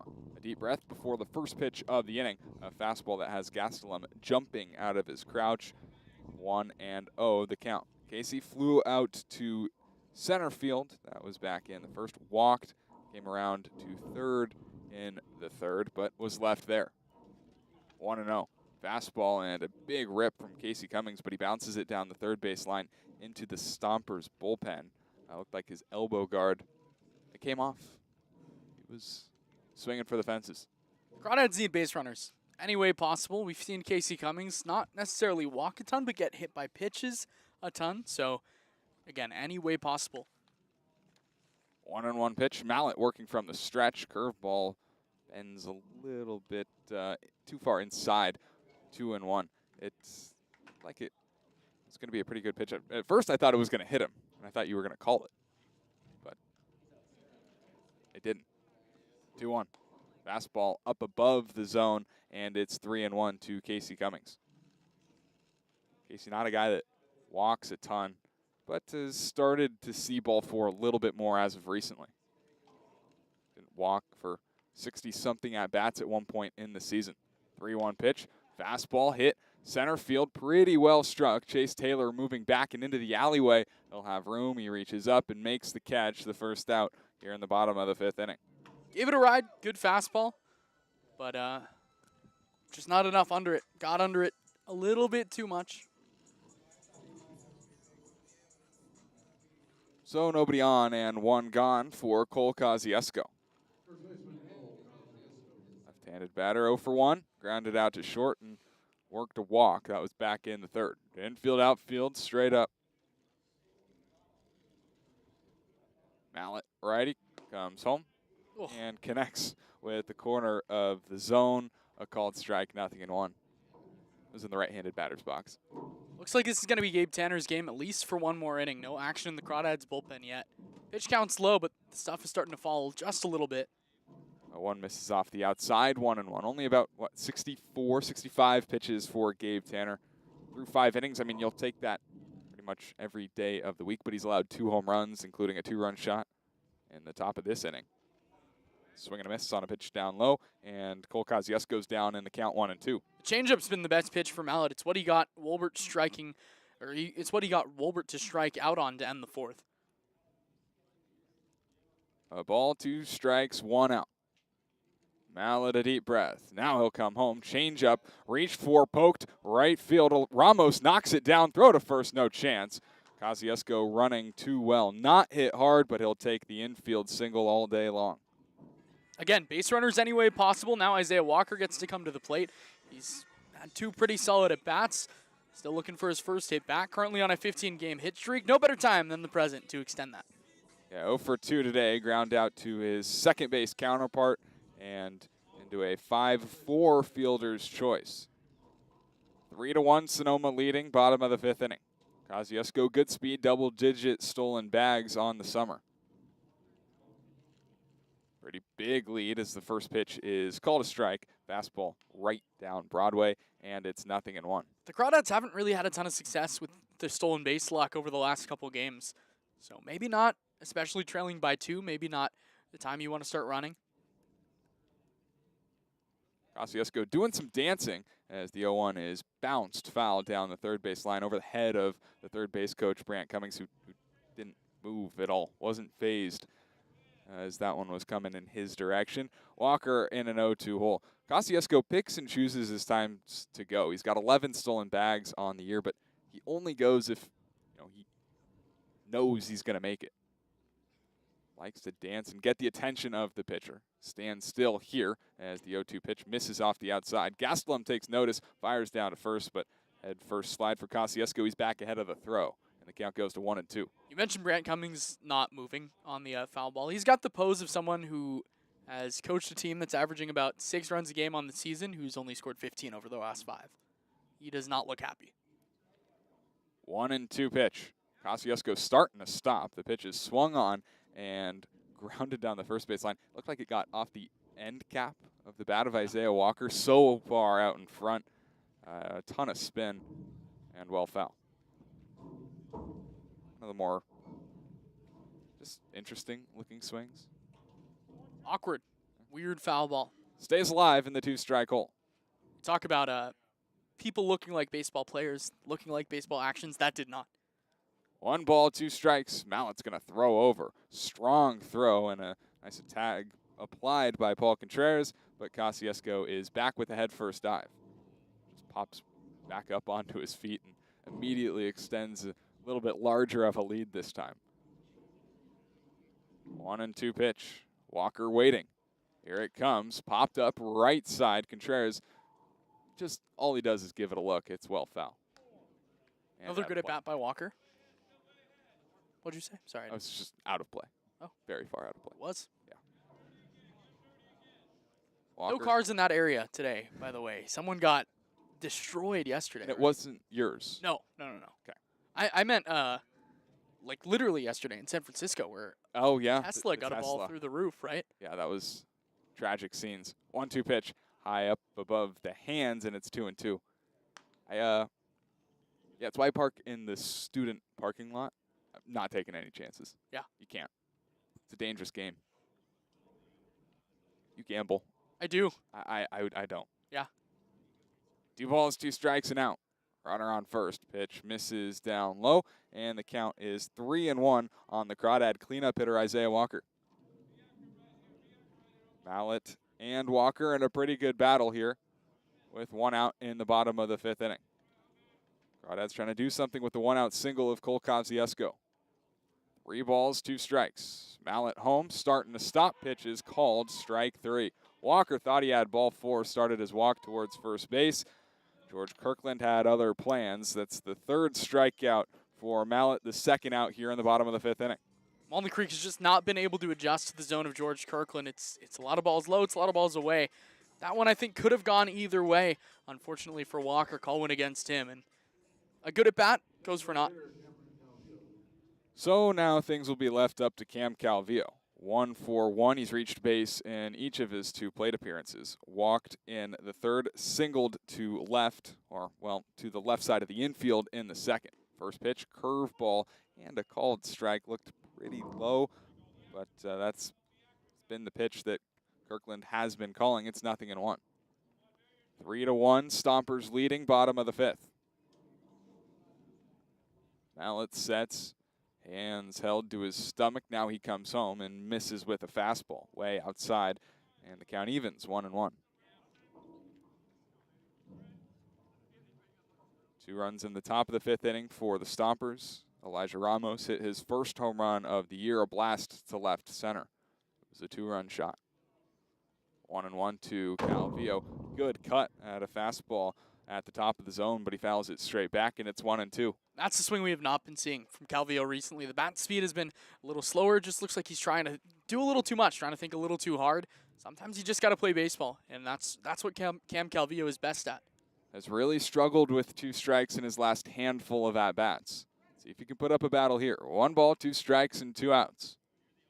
Kosciuszko not going anywhere. The pitch lined right center field, not deep. Taylor moving over to the gap, but it's the right fielder, DJ Scott, who calls him off and makes the catch. Able to avoid a collision out there in right center field and end the inning. A 1-out base hit for Cole Kosciuszko. He is left on first base. Through 5, it's the Stompers 3, Crawdads 1 here on the Walnut Creek Crawdads streaming network.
Top of the 6th inning here at Monte Vista High School. 3-1 Sonoma leads as they come to bat. Omar Gastelum, Paul Contreras, and DJ Scott. First pitch from the righty, Gabe Tanner. Slider, he missed outside, and it's 1-0. All 3 runs coming from home runs for the Stompers. A 2-run shot for Elijah Ramos. A solo shot for Paul Contreras, who we will see, well, next. 1-0 to Omar Gastelum. Fastball, good cut, but he fouls it straight back. The count evens 1-1. So to start 6 innings for Gabe Tanner, still in a pretty good spot now. 66 pitches deep into his outing. Hasn't thrown more than 16 in an inning. He's been really effective. He's only walked the 1, but that 1 that he did walk came around to bite him. 1-1. Bounced on the ground to second base. Walker has to come in over towards his left. Underhand shovel flip to first, and there's the first out of the inning. Goes in on the hands against the righty. It looks like Tanner's got a lot of two-seam movement with his fastball, kind of arm side run, because we've seen a lot of those righties in off the fist towards the right side. The only time that hasn't been the case has been the slider, which he's hung to Contreras and Ramos both for home runs, and that's a good sign. So Paul Contreras, 1 for 2, with the 1 being a big one. First pitch misses inside, and yeah, homer. Left field, very, very deep. Trackman not on. We wish it was. 1-0. Slider in the dirt, blocked by Firestone. Not that it matters with nobody on base, but good looks from the Crawdad catcher. There's some action in the Crawdads bullpen. Rowan Leto, the righty, getting loose.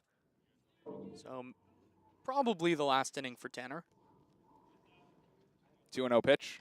Fastball popped up on the infield. Azpilicueta charges from third base, moves over into foul ground. Now back towards the line.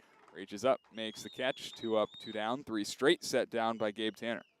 And that one was a little scary. Contreras had a fastball middle, and a hitter's count. Tried to do the same thing, just got under it. Yeah, he got the slider in his last at-bat. And, well, the rest is history. Now DJ Scott with 2 outs, nobody on in the top of the 6th inning. 3-1 Sonoma leading. Right-handed batter Scott waits the first pitch. He checks his swing, gets a piece of it. That was ugly. It's about 4 or 5 miles per hour slower than Carson Yasa, but that was a kind of a Carson Yasa pitch. Fastball that starts middle, ends up in towards the hands of the right-handed batter. Really, really nice pitch. 0-1. Slider on the outside and a called strike. It's 0-2. Perfectly located from Gabe Tanner. Looking for a shutdown 1-2-3, top of the 6th inning. Also looking for his 5th strikeout of the day. Here's the 0-2 pitch. Fastball fouled back. Good job to stay alive from DJ Scott. Scott broke up the no-hitter. That was back in the 2nd. And then popped up to the shortstop. A nice play from Nico DeFazio. That was back in the 4th. Had to range into center field.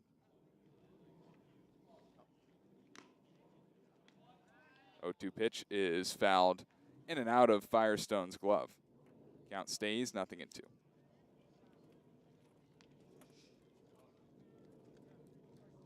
3 runs on 5 hits, 2 homers for Sonoma. A run, 4 hits for the Crawdads. Tanner back on the bump. 0-2 pitch, big curveball lofted into center field. Not deep, could be trouble. Walker going backpedaling as he makes the catch. Calls off Casey Cummings out in center field. A 1-2-3, top of the 6th for Gabe Tanner. If that is all, it was a pretty good day for Gabe. Crawdads coming to bat, trailing 3-1.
Bottom of the 6th inning, 3-1 Sonoma leading. Crawdads coming to bat with Camberg, Azpilicueta, and Firestone. Still Brett Mallett on the hill. He's been good since he took over for Jake Turk. Right-handed pitcher ready with the first pitch. Changeup misses below the zone, and 1-0 on Aiden Camberg, who's 0 for 2. A fly out to center and a ground out to second base.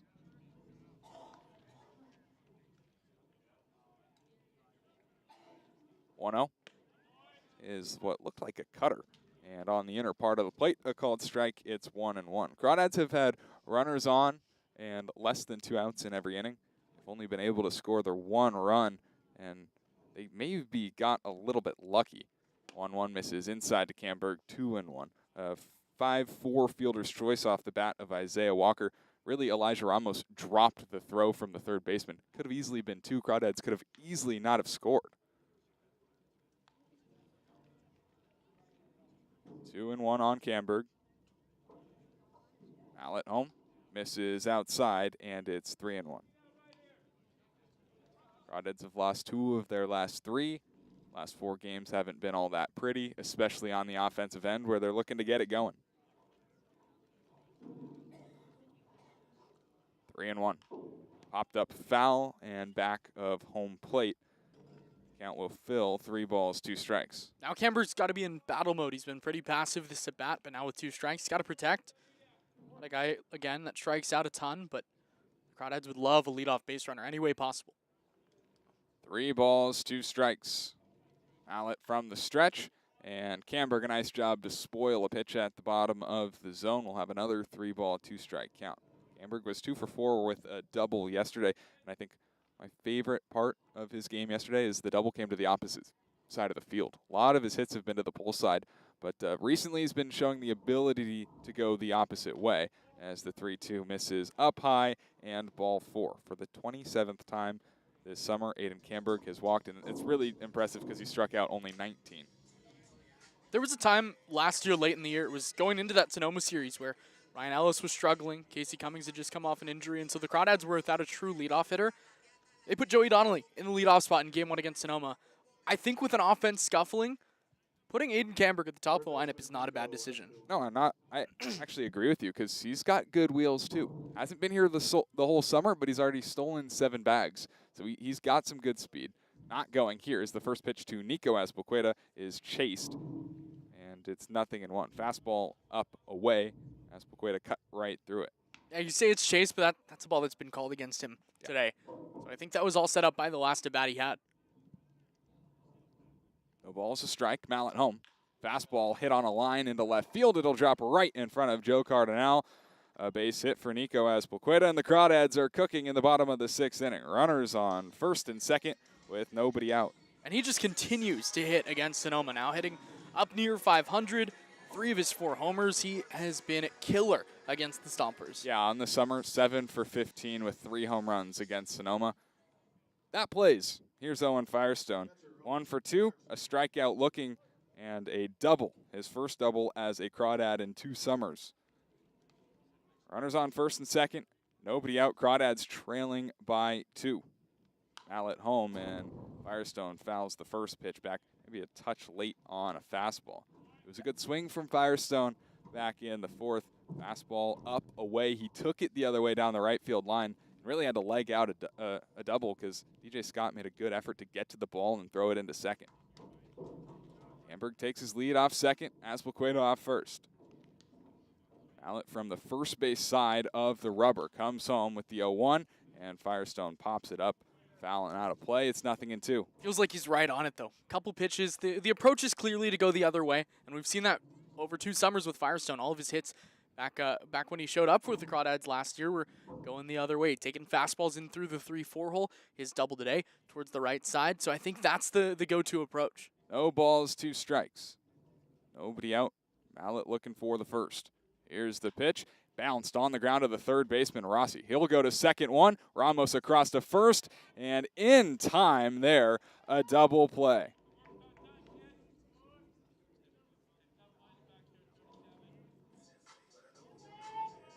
Five, 4, 3 on the DP. Camberg moves into third, but would have loved, even a strikeout in that spot may have been better. Yeah. Now with the number 9 man, Nico DeFazio. Fazio 0 for 2. 3-1 Stompers, bottom of the 6th inning. First pitch. Fastball misses high, and it's 1-0. Just brutal.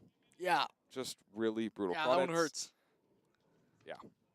Crawdads had a bases loaded opportunity yesterday with nobody out. They couldn't score. They lost. 1-0. Fouled off, and it's 1-1. And you go back to the 9th inning yesterday when the Crawdads had 2 on, 1 out. Xavier Rios been swinging it well. He was up and grounded into that exact same double play, 5-4-3 around the horn to end it. Yeah, he hit it hard, but just been unfortunate. 1-1 pitch. Hit hard, but right at the second baseman, Elijah Ramos.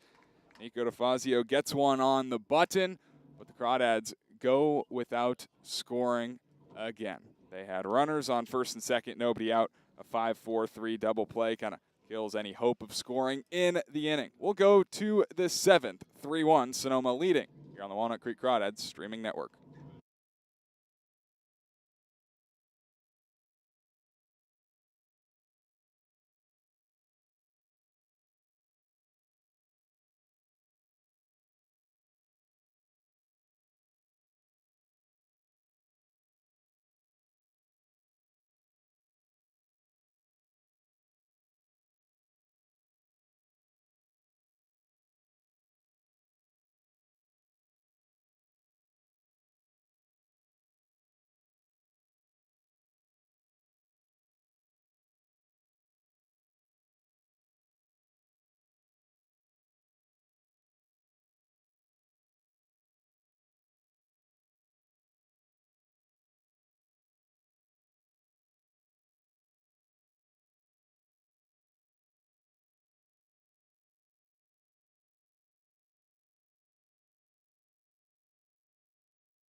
New pitcher as we start the 7th. It's Rowan Leto taking over for Gabe Tanner. 3-1, Stompers leading over the Crawdads. Stompers will have Cardinal, Rossi, and Taylor, 7, 8, 9 in their lineup. First pitch from the righty, Leto, is a fastball that misses high, 1-0. Austin, tell me what you know about Leto. A lot of zeros. No runs allowed in his 5 games, 9 2/3 innings, 12 strikeouts, 5 walks, 8 hits. 1-0, misses high and tight. 2 balls and no strikes on Cardinal. He's been pretty electric. Coming off maybe his best game of the year, 2 shutout innings, a hit, 4 strikeouts, no walks against these Stompers. 2-0, called a strike, and it's 2-1. That was in Sonoma. Back here at home. Crawdads, they needed him in that spot. 2-1. Misses a little bit high, 3-1. The bullpen was thin at the time. It's in a much, much better place this week than it was last week. Crawdads do trail 3-1 in the top of the 7th inning. Pitch is fouled back, and the count is full. As we've seen in this at-bat, heavy dose of fastballs. He'll throw in a slider, and we've seen him get a little more comfortable with the slider as the year's gone on. Wouldn't be surprised to see it here 3-2. Just freeze the hitter. Payoff pitch. Fastball popped up, but it'll reach the imaginary seats. We'll do the 3-2 again. Gabe Tanner, he started the game for the Dads, was solid. Was more than solid. 6 innings, 5 hits, 3 runs, all earned, a walk, 3 strikeouts. 2 of the 5 hits he allowed were home runs. I mean, what are you going to do? 3-2. Lined back up the middle and into center field. A leadoff base hit for Joe Cardinal. Good at bat. Saw 3 balls, fouled off a 2-strike pitch. Takes 3-2 up the middle. Didn't see anything other than a fastball in that at bat. It'll bring up Luke Rossi, Stomper third baseman. He went 0 for 2 off the starter, Gabe Tanner. Strikeout looking and a pop-up to the second baseman. Sonoma trying to extend their lead and tie the season series against the Crawdads.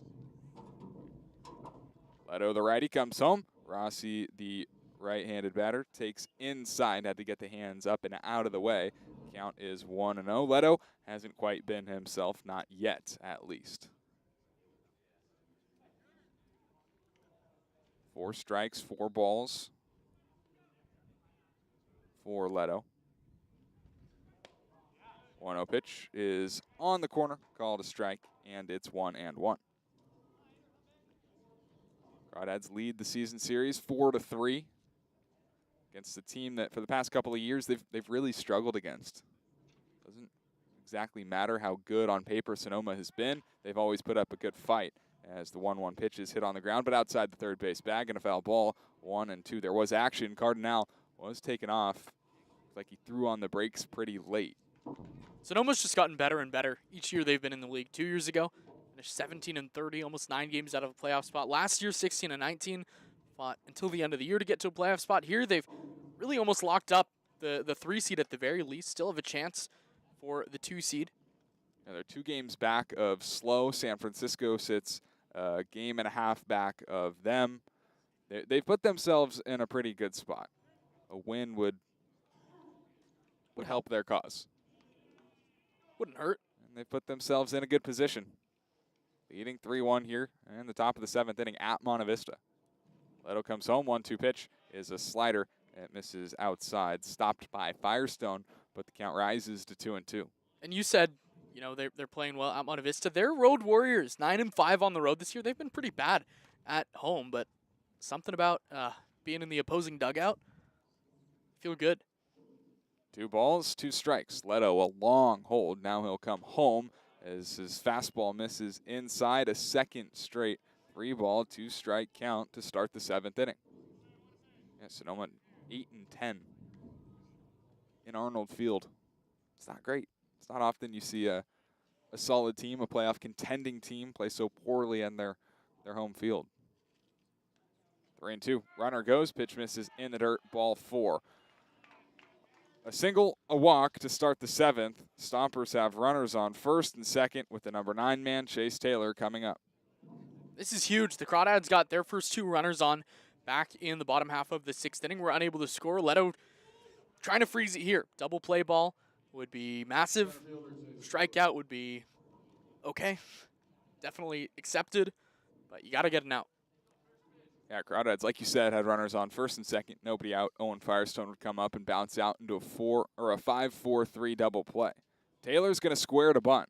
First baseman Kosciuszko crashing. He gets it down left side. Leto bounces off the mound. Looks one way. It's towards first. And a nice pick over on the other end by Cole Kosciuszko. Leto able to retire Taylor, but both the runners move up 90 feet. Successful sacrifice bunt from the number 9 man in the lineup. Really, really nice play, though, by Cole Kosciuszko over at first. There is almost no reason he should have dug that one out to his backhand side and with the runner in front of him, but is able to make a tremendous play. So now Elijah Ramos. And it's worth mentioning Chase Taylor has had a really good game. A single, a walk, a run scored. Infield comes in with 1 out in the inning. First pitch to Ramos is a fastball and a strike.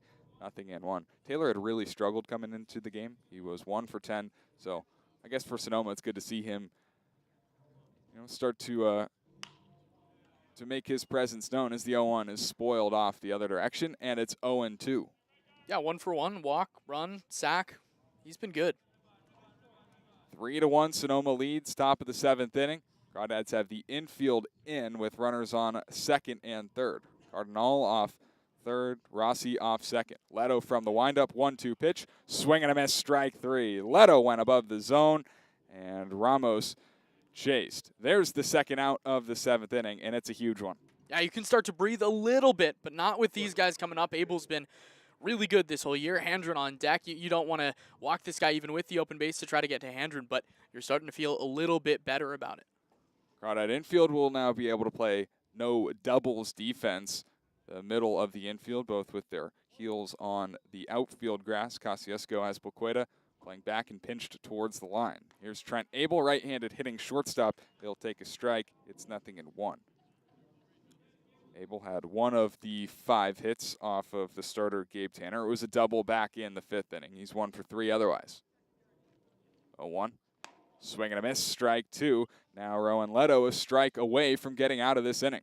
Yeah, he's just taking it to another level. Seems like since that that one-out walk, or the walk with no outs, I should say, he's been in control. No balls, 2 strikes, and 2 outs. Leto trying to leave him stranded. 0-2 pitch popped up just beyond the infield. Walker going back. He makes the catch on the run. Rowan Leto locks down the 7th inning. Stompers don't score and leave 2 in scoring position. We'll stretch, step aside. When we come back, Crawdads will come to bat. 3-1, they trail.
Top of the order as we go to the bottom of the 7th inning. 3-1 Stompers leading over the Crawdads. Wilbert Cummings Kosciuszko, new pitcher for Sonoma. It's right-hander Adam Davies. Davies 0-0, 12.46 ERA, 4 1/3 innings, 5 strikeouts, 3 walks, 8 hits.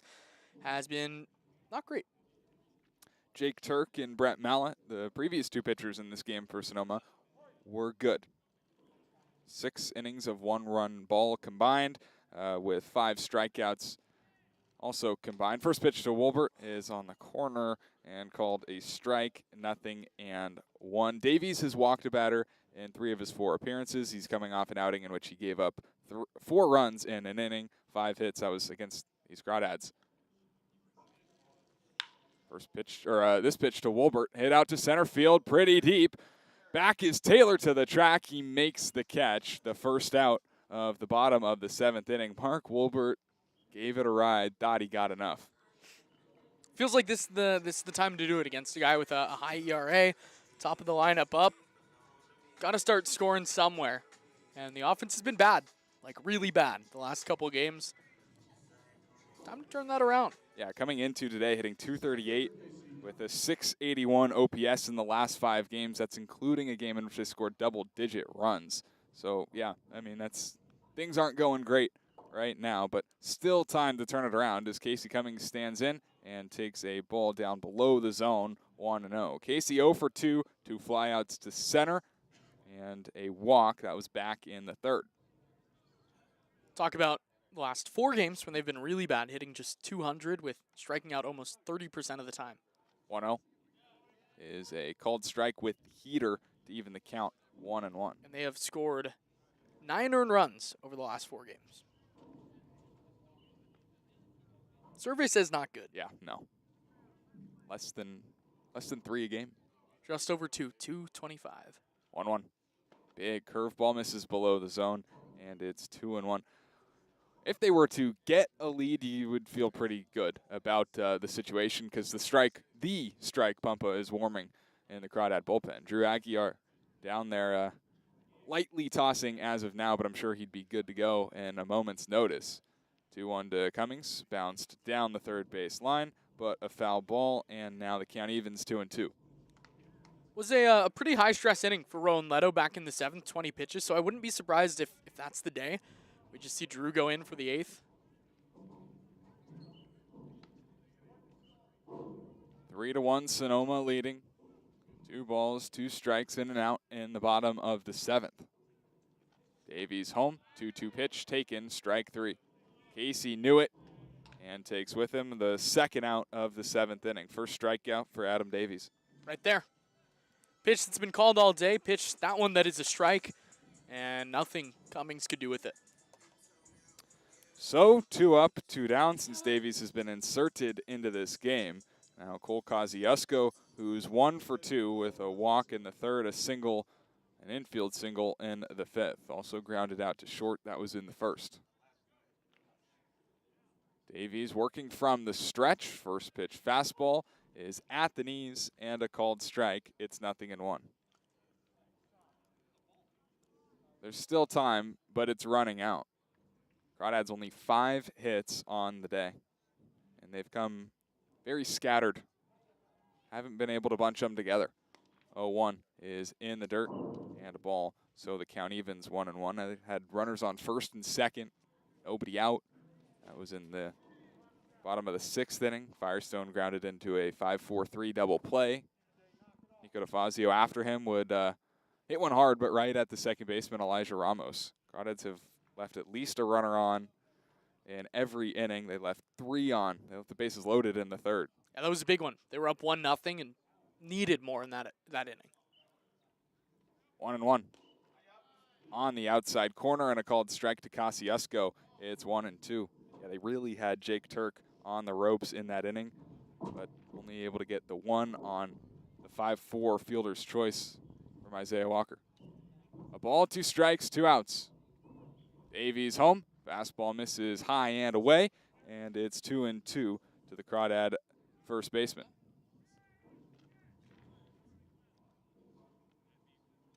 Davies looking for a 1-2-3 frame. 2 balls, 2 strikes, and 2 outs. Brings the hands below his belt. High leg kick in the 2-2. Misses in the dirt. Shoots away from Gastelum, and the count goes full 3-2. Isaiah Walker waits on deck, playing in his first game in over, well, just about 10 days. Infield shifted slightly to the right, playing Kosciuszko to pull outfield straight up. 3 balls, 2 strikes, 2 outs. The pitch home is hit pretty well left field, but going to be playable for Taylor. He reaches down to make the catch on the run. Crawdads go in order in the 7th inning. We'll go to the top of the 8th, where Arciniega is going to take over on the play-by-play. Stompers leading 3-1.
Top half of the 8th here from Monte Vista, Arciniega, Carson, Mercier as the Crawdads trail 3-1 against Sonoma. First pitch to Max Handren. It's a changeup from Rowan Leto. That gets a swing and a miss, 0-1. Handren 0 for 3. First time he's been 0 for as a Stomper this year. As I say that, he's probably going to get a hit as he pops this one foul back behind the plate, 0-2. Yeah, well, you got to wait till after the at-bat, I feel like, Just now you're giving him all the fuel. Right, he heard me. I mean, it's... Never mind. No balls, 2 strikes, no outs here in the 8th. Leto from the windup delivers to the plate. Fastball up and away, ball 1. I'd love to see Leto with a quick and easy 1-2-3. Because that 7th, it was not quick and it was not easy. 1-2, skied back behind the plate. We'll do it again. Had to throw a ton of pitches. Had runners 2nd and 3rd, 1 out, and really just bared down. I mean, that was pretty awesome the way he was able to leave the runners on base with only 1 out in the top of the order. 1-2 again. Handren watches the slider drop in for strike 3. Yeah. Second strikeout for Rowan Leto. Yeah, Handren's not going to like it, but, I mean, the Crawdads have struck out, 1, 2, 3 times on that exact pitch. Yeah, absolutely. It's been called all day. Nice start. Exactly what we needed. Here's Omar Gastelum, also 0 for 3. Really all of the damage has come from 2 players as Gastelum watches the first pitch right down Broadway, 0-1. It was a Paul Contreras solo homer in the 4th and then a 2-run homer for Elijah Ramos in the 5th, and that's where Sonoma scored all 3 of its runs. 1 fastball, check swing at the top of the zone. Did he go? Yeah, says the first base umpire. Matt Bullis, 0-2. Leto already 2 strikeouts today. Strikeout stuff has been there all summer long when he's been healthy. No balls, 2 strikes. The big righty peers in and delivers the 0-2. It is a curveball off the outside, taken, ball 1. Yeah, so what? Good waste pitch. Get him thinking about the slider. Wouldn't hate doubling up because Gastelum kind of lunged at it, right? It showed interest. A ball, 2 strikes and out. Leto, his 1-2. Fastball, lunged at, interested at, and taps foul. We'll do it again. Yeah, now you blow him away with a heater. Top of the zone, at the letters. Above him. Yeah. Don't leave one. No, not a strike. Yeah. A pitch that, even if it's hit, it's popped up. See what he goes to. A ball, 2 strikes and out. Leto rocks, fires, delivers. Fastball, little high, 2-2. Like the idea. Well, I actually love the idea. 2 balls, 2 strikes, and out. Leto kicks and deals. Fastball tapped left side. Auspelqueta walks over to it in foul territory. We'll do it again. A good at bat. This will be pitch number 7. Crawdads trail by 2 here in the 8th. The magic number's 1. Just need 1 win. It is not coming easy. 2 balls and 2 strikes. Here's the pitch from Leto. Fastball up and away, 3-2. Yeah, you know, sometimes you say the hardest outs in a ball game to get are the final 3, no matter what the score. Sometimes the hardest win to get is the one you need. Even if you have 5 games left, you might start pressing a little bit. It's certainly on guys' mind. 3-2. Fastball fouled back. Because, you know, we get questions. What's our magic number? What's our magic number? Everybody's thinking about it. But this is it's where you got to execute. Got to be able to get something going. And the pitching has been great. 3 runs through 7 1/3. I mean, you take that. 3-2. Slider down and away. Good at bat by Gastelum. Ball 4. So what? I mean, just a good battle, and you're not going to win all of them. I think all the pitches in that at bat were, for the most part, really competitive. Even on that one, Gastelum nibbled. Right, he got the bat off the shoulder, checked his swing. Not really a full check swing, but you get the idea.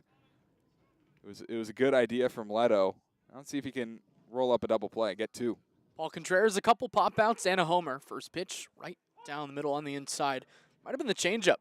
Strike 1. Contreras back in the 4th. Had the furthest hit ball to the pole side we've seen all year. We saw JP Avila hit one to 450 to dead center field. 0-1 here, swing and a miss over and in front of a changeup. 0-2. Yeah, so maybe doubling up on those. I like that. Don't see a ton of right-on-right changeups either. Yeah, no. And, well, really, I don't feel like we see a lot of changeups in general. So it's good to see him with confidence of that 3rd pitch.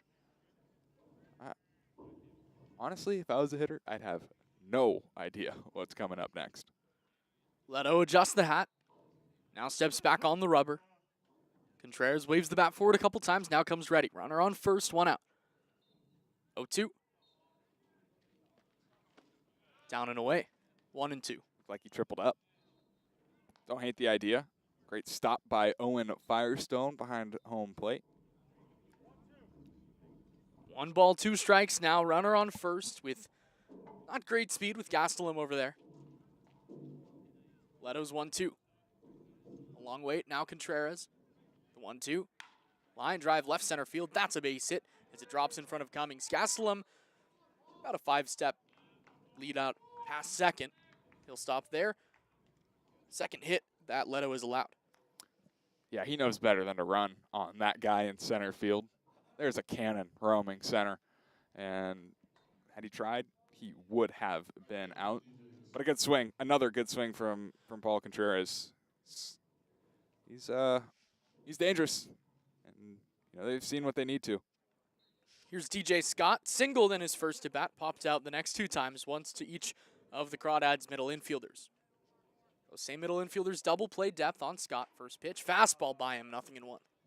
We had seen Leto go to the changeup to Contreras, sliders to Gastelum, and here he's not playing around. Here's the fastball. Good luck hitting it. And Scott just a little bit late. No balls, a strike. Gastelum on second, Contreras on first. Better speed on the first base bag, the 0-1. Slider up high, 1-1. It's a pitch. That's a big pitch. An 0-1 pitch is a huge leverage pitch. The difference between 1-1 and 0-2 obviously is huge, but it's not the ball that you're frustrated. It's the location with the ball in which you're frustrated. Slider above the zone doesn't really do anything. 1-1. Fastball swung on and missed, 1-2. Crawdads 1, Stompers 3 here in the 8th. The Crawdads sit 2.5 games up of slow and will go to slow to play a pair in about 10 hours. A little more than that. The ball and 2 strikes. Leto to the plate. Line drive left center field. That's going to get down a base hit. Cummings over to cut it off. They're going to wave Gastelum. Cummings up and throwing to the plate. It's up the line, and Gastelum comes over to score an RBI single. It's 4-1. I mean, you can't expect strikes every time from 100 and however many feet away. Just tough. I think Casey instantly turned around with frustration because he knows Good throw, gets Gastelum at the plate, and it was just a little bit up the line. Frustrating break for Rowan Leto, who's given up back-to-back hits. Here's Joe Cardinal, 1 for 3. Crawdads now trail by 3, and starting to look a little bleak in this one. Runners on first and second. Sonoma still threatening for more. Leto looks to second. Now the first pitch to Cardinal. Sky-high pop-up right side. Giving it a look, Kosciuszko. Sprinting in, Kosciuszko reaches back and drops it. That's a tough one. Overran really, it. He overran it, but not an easy play. Not an easy play at all. I think had Owen Firestone seen it, would have been his ball. Kosciuszko playing back behind the runner. That's 70, 80 feet that he had to run full speed straight in, staring straight up. Tough play. So a strike to Cardinal. No balls and a strike. The pitch from Leto. Fastball fouled back, 0-2. 4-1 now, Sonoma leads. In the bottom half of the inning, the Crawdads will have the middle of their lineup up, but now trailing at least 3. Contreras on second, Scott on first. Leto from the belt. The 0-2. Slider down and away. Good block by Firestone. So he gets out in front of the slider, 1 and 2. I'm not exactly sure how he stopped that. His glove had outextended his body and just threw it out there. Got a piece. Hey, tip your cap. It's awesome. 1 ball, 2 strikes, 1 out. Leto set. Looks to second twice. 1-2. Popped up. That'll go foul again. Stompers, they're pesky. They don't go away. Good at bats. I mean, when they need them, they get them. It's pretty unbelievable. I mean, they talk about late game comebacks. It never feels like they're out of it. When they're ahead, it feels like they're a tough team to beat, and they're a tough team to put away. 1-2. Slider down and away. Firestone kicks it, but is able to keep it close enough to hold the runners.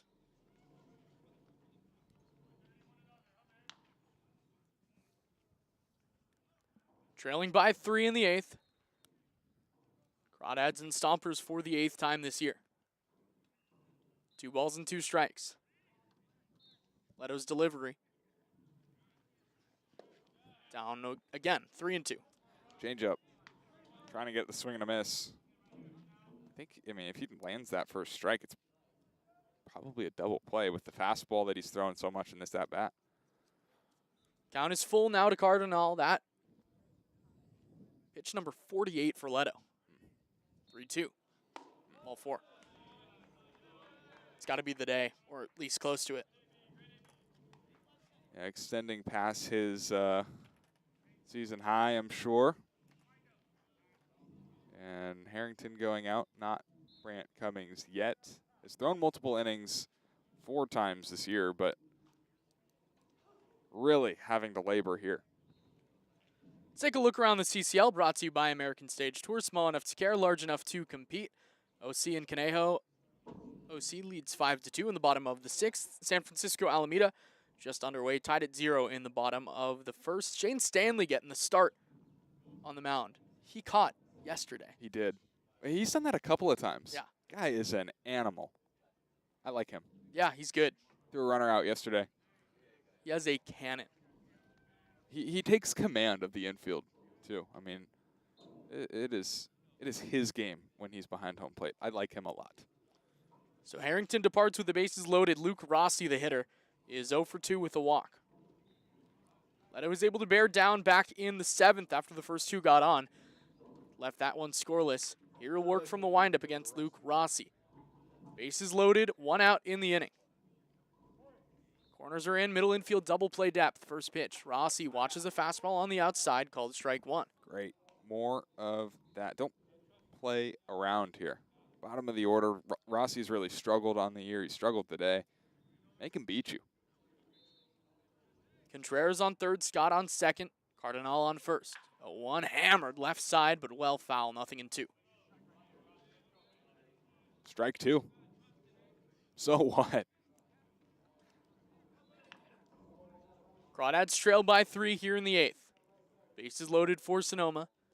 Leto comes set from the windup.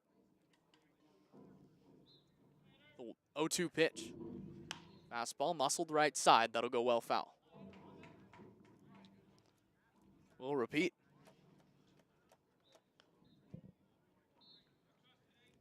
Pretty good speed all around for Sonoma. All 3 of their outfielders. Actually, Contreras not in the outfield today, so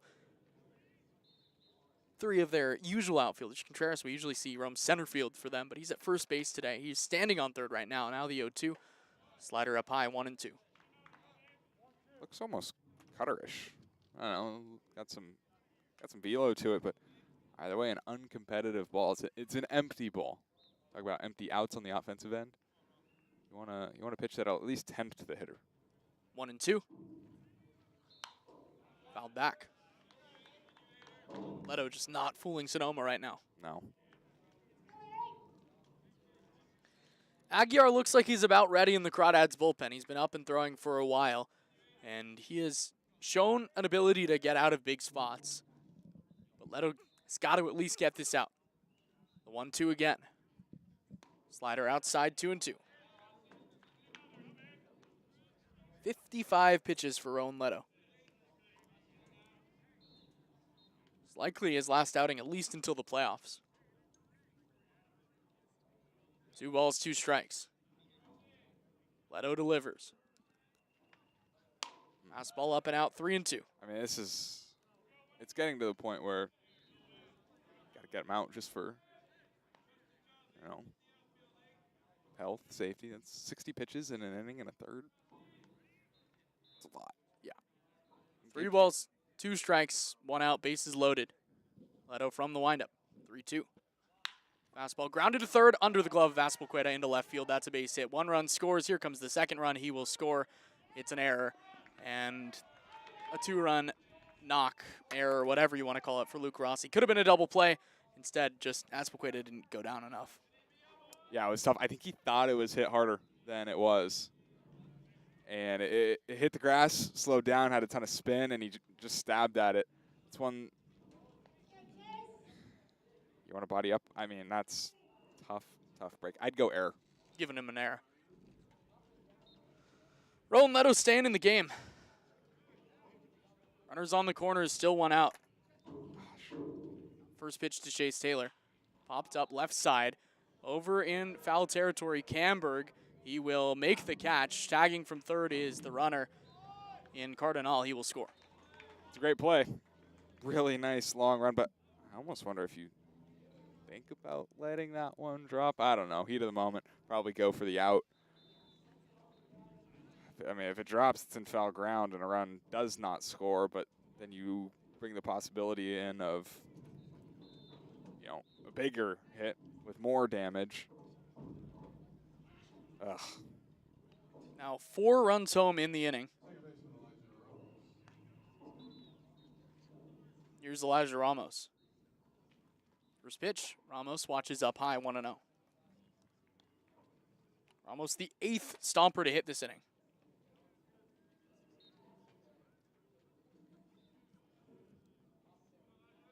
Ball and no strikes. Fastball fouled back, 1-1.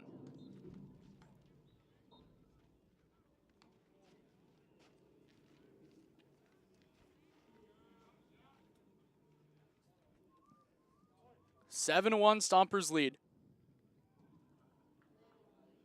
1-1. Fastball lined left field, but right at Aiden Camberg, and that will, at long last, end the inning. 2 hits, an error, 4 runs home. We go to the bottom of the 8th, 7-1.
A lot of work for the Crawdads to do here in the 8th. Walker, Calvillo, Camberg all of a sudden trailing by 6, still against the righty Adam Davies.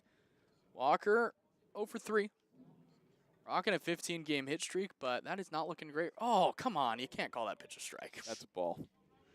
That's just not close. No, but so what? It's the mentality that you must have.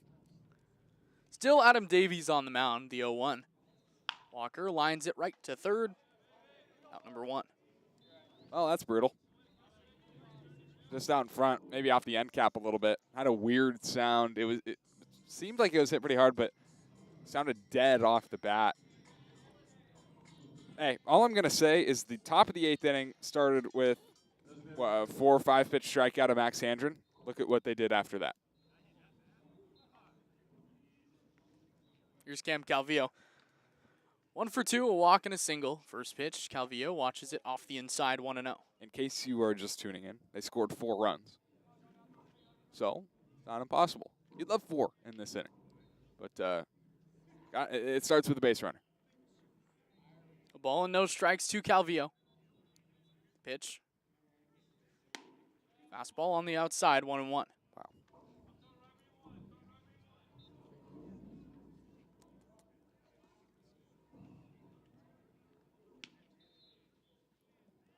Seven to 1, Crawdads trail in the 8th. Was just a 2-run game. Calvillo watches down and away, 2-1.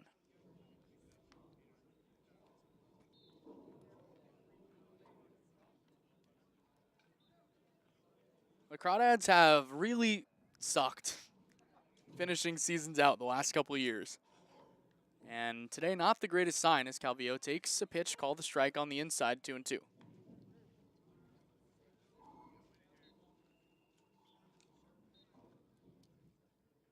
It's just been tough. 2-2. To the designated hitter, Calvillo grounds it slowly up the middle. Abel over towards the second base bag, fields a weird hop in time to first. I don't know. I mean, would have been great if you could run that out. But it's 2 just not great at-bats to start this inning. Here's Aiden Camberg. 0 for 2 with a walk. Crawdads trail by 6.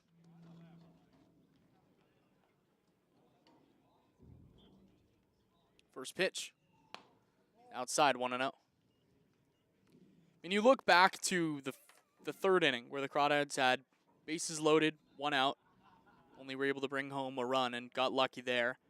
Look back to the 4th where Owen Firestone had a 1-out double. To the 5th, or the 6th, excuse me, as Camberg takes down and away 2-0, where the Crawdads had the first 2 on with no outs. And only 1 run through all of that. It's just brutal. Brutal stretch of baseball. 2-0. Camberg takes a pitch up and in, 3-0. And you know that it could change in the blink of an eye, but when you're 1 win away from clinching the 1 seed, this is just not what you want to see. Especially with 2 tough games coming up on the road. 3-0. Camberg takes outside, ball 4. I mean, 3.5-hour bus ride, sleeping in a hotel room, 2 games in SLO, which not an easy place to play. Then back home for Menlo Park on Sunday. It's 3 games, 3 days, with a lot of travel in between. That'll bring up Nico Espoqueda, who's had a solid day. He's hit a couple balls hard. Singled in his last at-bat. Crawdads trail 7-1. First pitch to Espoqueda. Fastball popped up right side. That will go foul. 0-1. It's an interesting swing right there. Camberg walks on 4 pitches. And first pitch swinging. Not great. I don't know. No balls and a strike. Espoqueda swings and misses at a slider. 0-2.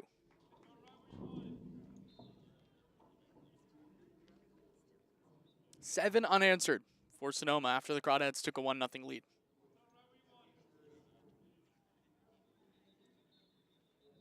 Oh, 2. Spoqueta takes strike 3. See you in the ninth.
Top of the ninth, new pitcher for the Crawdads. It's Drew Aguiar, everybody's favorite, everybody's most fun to watch.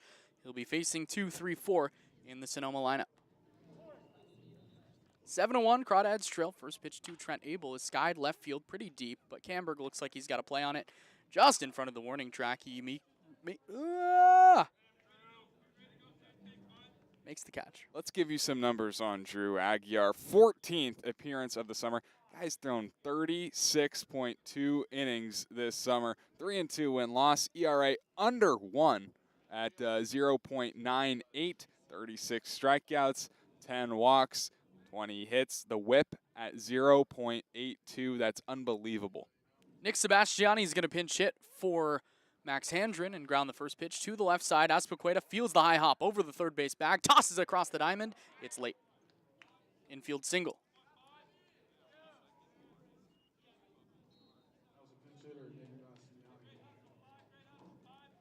That'll bring up Omar Gastelum.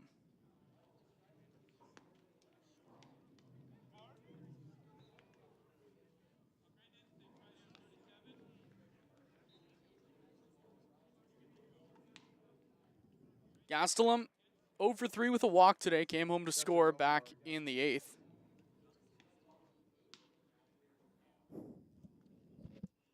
First pitch, down and away, 1-0. Really got things started back in the 8th. Worked a full count, fouled off some really tough pitches, and then worked the walk. A ball and no strikes to Gastelum. Pitch is right down the middle for strike 1. Crawdads trailed by 6. Just what has not been a good game. They've played pretty poorly. Here's slider, called strike 2.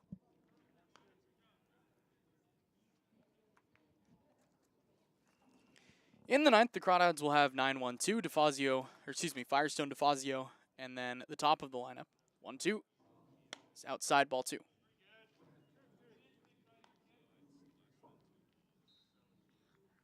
Six to tie, 8 to win. Real ones no. Yeah. You get it, yeah? Yeah. Here's the 2-2. Grounded left side foul. Look at. I think it was. You said 1 to tie. 1 to tie, 3 to win. 3 to win. That's what you said. On Dad's Day, Yeah. when they did win. And they did, yeah. Aiden Camber? Uh-huh. Yeah. Maybe one of 2 walk-offs on the year, They had the Jackson Bird walk-off. and the Camberg walk-off. Camberg walk-off. 2-2. Fastball by him. Delete me. Strike 3. Yeah, right past him. Top of the zone. Maybe even up and out of the zone. And he gets a swing and a miss. I mean, you know the slider's nasty. The fastball, 90, 92. Good night. Here's Paul Contreras having a good day. 2 for 4, a homer, a single. Scored 2 runs. First pitch, Contreras takes a slider. Dives below the zone, 1-0. That was nasty. Not bad. No, it snapped. I don't know if you saw it the same way I did. No, but it was nasty. my goodness. 1-0. Contreras takes the fastball in side corner. 1-1. A run in the 4th, 2 in the 5th, 4 in the 8th. For Sonoma, just 1 in the 3rd for Walnut Creek. 1-1, fastball popped up, back over our heads, 1-2. Crawdads need a rally. But first, they need an out. Can't lose sight of the task at hand. Ball, 2 strikes, 2 outs. Aguiar delivers. Fastball lined left center field. Camberg moving over to his left in the alleyway. Reaches out, tumbles, makes the catch for out number 3. A nice play by Aiden Camberg. Some loud contact in the inning, but Sonoma goes scoreless. 8-9-1 for the Crawdads, needing 6 to tie, 8 to walk it off when we come back.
Hey, a lot of ball to be played.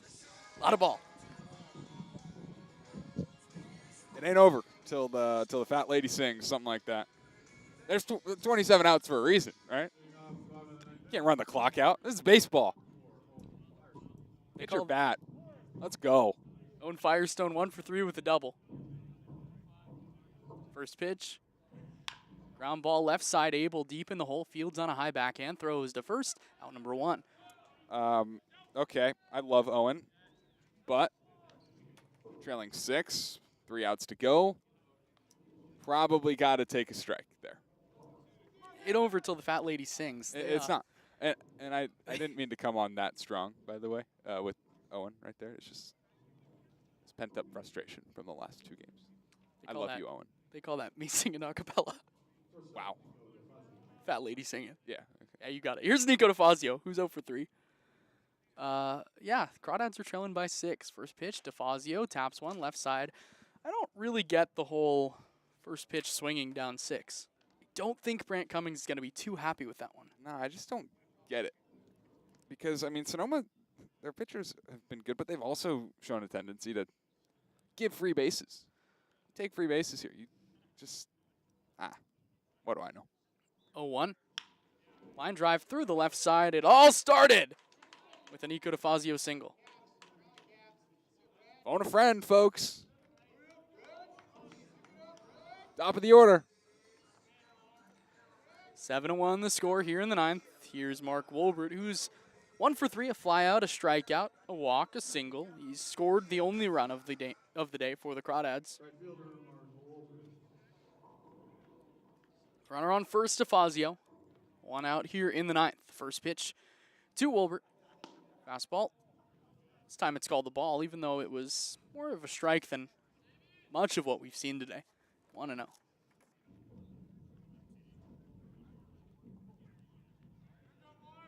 DeFazio, an okay leadoff first. No reason for him to be going anywhere.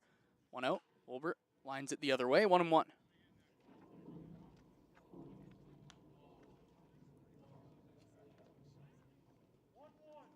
As it stands right now, Crawdads' tying run is a batter away from being in the hole.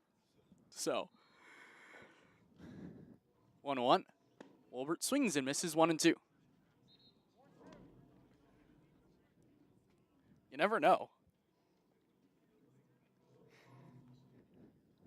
You don't. 27 outs, man. Here's the 1-2 to Wolbert. Line drive, right field. That drops in for a base hit towards the corner. Over second, heading for third, DeFazio. Wolbert into second with a double. Okay. All right. A better time than the present. There's a double. How about another? Let's go. Here's Casey Cummings. I have seen this team score double-digit runs in an inning. And it happens quick. It happens sometimes like this. A couple of just, I mean, that's a bloop double, I'd call it. Hard hit single from DeFaz. You know, things are getting a little dicey, a little interesting when pitching coach goes out. Let's take a look, shall we? Let's look around the CCL, brought to you by American Stage Tours. Small enough to care, large enough to compete. The Crawdads are down 7-1. OC and Conejo, 5-3, Orange County there. Alameda has spoiled Shane Stanley's start day. They scored 8 in the first. Oof. Hey, but only 7 were earned. Oh. Runners on second and third for Casey Cummings, who's 0 for 3, which means He's due. Sure. Got to get something here. Anything.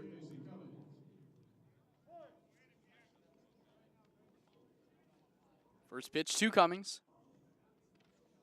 Fastball. Called a strike at the base of the zone, nothing in 1. Yeah, and Casey was taken all the way right there. Don't hate it. No. Almost love it.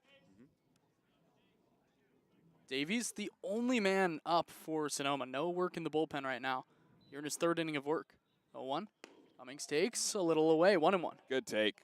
It's been called a strike all day, so I don't know if it is a good take, but it is because it's a ball. The ball is striking out. DeFazio on third, Wolbert on second. 7-1 Crawdads trail. Davies ready with the 1-1. Curveball, hit him. Crawdads load the bases in the 9th. That'll bring up Cole Kosciuszko.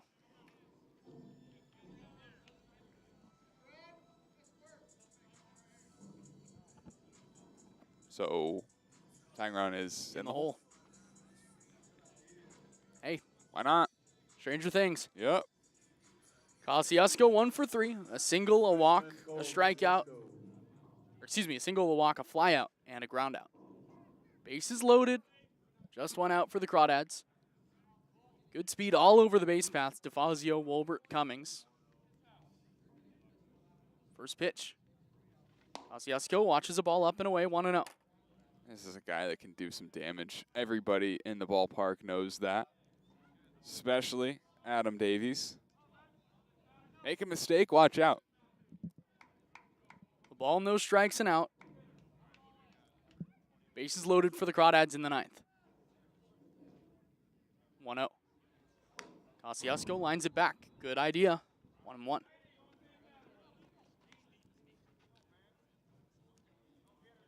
Owen Firestone led off this inning with a ground out. DeFazio singled. Wolbert doubled him to third, and Casey Cummings got hit by a pitch. Found even a ball and a strike on Kosciuszko. Calm hands in the left-handed batter's box. A ball and a strike from Davies. Down and away with the changeup, 2-1.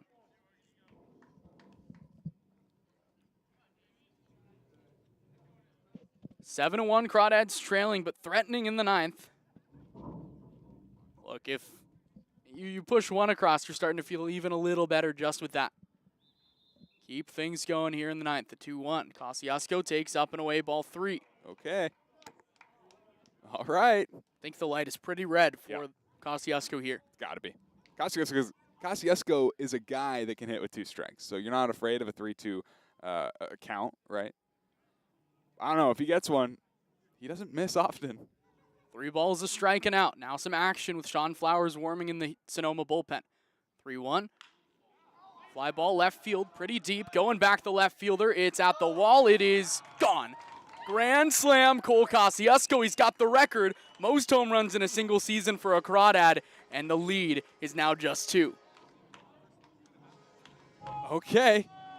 What a swing at the 9. That was awesome. Wow. The opposite way, too. Stranger things, man. Why not? There's only one out. Is that grand slam number 3 for Cole Kosciuszko this year? I think it is. I think it is. Here's Isaiah Walker. Crawdads now trail it by just 2. That's a swing that they've needed. We've got a ball game, folks. I told you to phone a friend. I don't know if you did or not, but. First pitch to Walker. Fastball high and tight, 1-0. Crawdads trail 7-5 here in the ninth. 4 runs home in the inning. I didn't see that ball, by the way. I kind of got lost in a pole. But it seems like it was hit hard, I would guess. 1-0. Walker, check swing, roller towards third. Charging Rossi, scoops, on the run, throws to first. It is, they're going to call him out. That is atrocious. Send it to New York. I have never seen Isaiah Walker show emotion like he just did. I mean, through his helmet. Wow. Could hear Carson Yasa say, that is not a good call. You know what, Yas, you're right. Brutal. Looks like this might be the day for Adam Davies. Sean Flowers is up and ready in the bullpen. And Zach Pace is going to take the ball from his hand. All right, Crawdads have made it a game. New pitcher when we come back.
A new pitcher here in the bottom of the ninth. Walnut Creek's made it interesting, but Sonoma brings in Sean Flowers to try to close it out. Yeah, and he's been good. 1-1 win-loss. This is his 10th appearance on the summer. ERA 2.57. Only 7 innings pitched, so a small sample.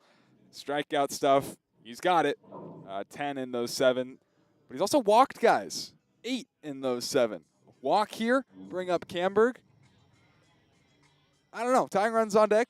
I don't know. Call me crazy. I won't. I would love it. Cam Calvillo, though, has to get on base, and he's done so twice today. The Crawdads trail 7-5 here in the ninth. It was 7-1 coming into the inning. Cole Kosciuszko, though, hit his 3rd grand slam of the year. First pitch to Calvillo. Misses up high, ball 1. I think you need to take till a strike here. Absolutely. Especially with a guy that has struggled to throw strikes on the summer. Ball and no strikes. Flowers, the high set, the 1-0, misses way outside, and Cam Calvillo is going to be taking. Yeah. Especially after seeing that. You have to. You have to. Still action in the Sonoma bullpen, too. Yeah, there's a lefty getting loose. I really do think that lefty could come in as soon as this batter is finished, no matter, obviously, if Calvillo reaches base. It's a lefty getting loose, presumably for Aiden Camberg. 2 balls and no strikes. Calvillo swings through a fastball, 2-1.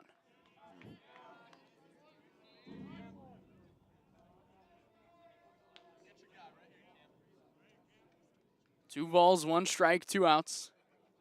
Flowers from the stretch. 2-1. Calvillo takes, call the ball. Pitch that's been there all day. Yeah, I don't think Calvillo's complaining. 3-1. Yeah, it's been there all day. It probably is a ball. But a good take. 3 balls, 1 strike, 2 outs.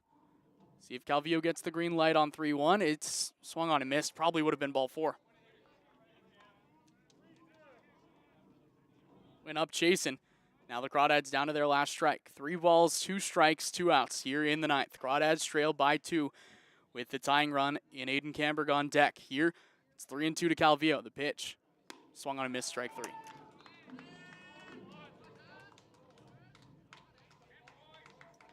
Just an embarrassing loss. Pretty bad one. I got nothing.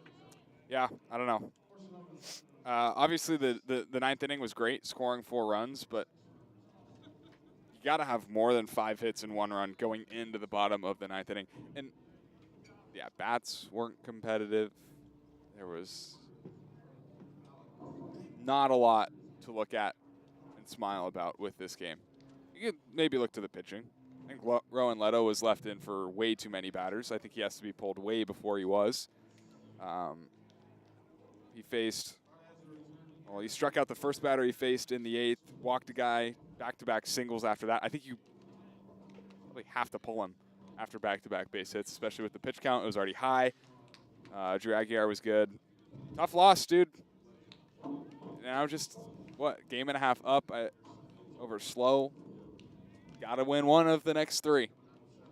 And it doesn't seem that hard, but when you've been so close the past 2 games, it feels a little bit further. When you're not able to get the job done, that job feels a little bit harder. I don't know. Rest up. Long bus ride tomorrow.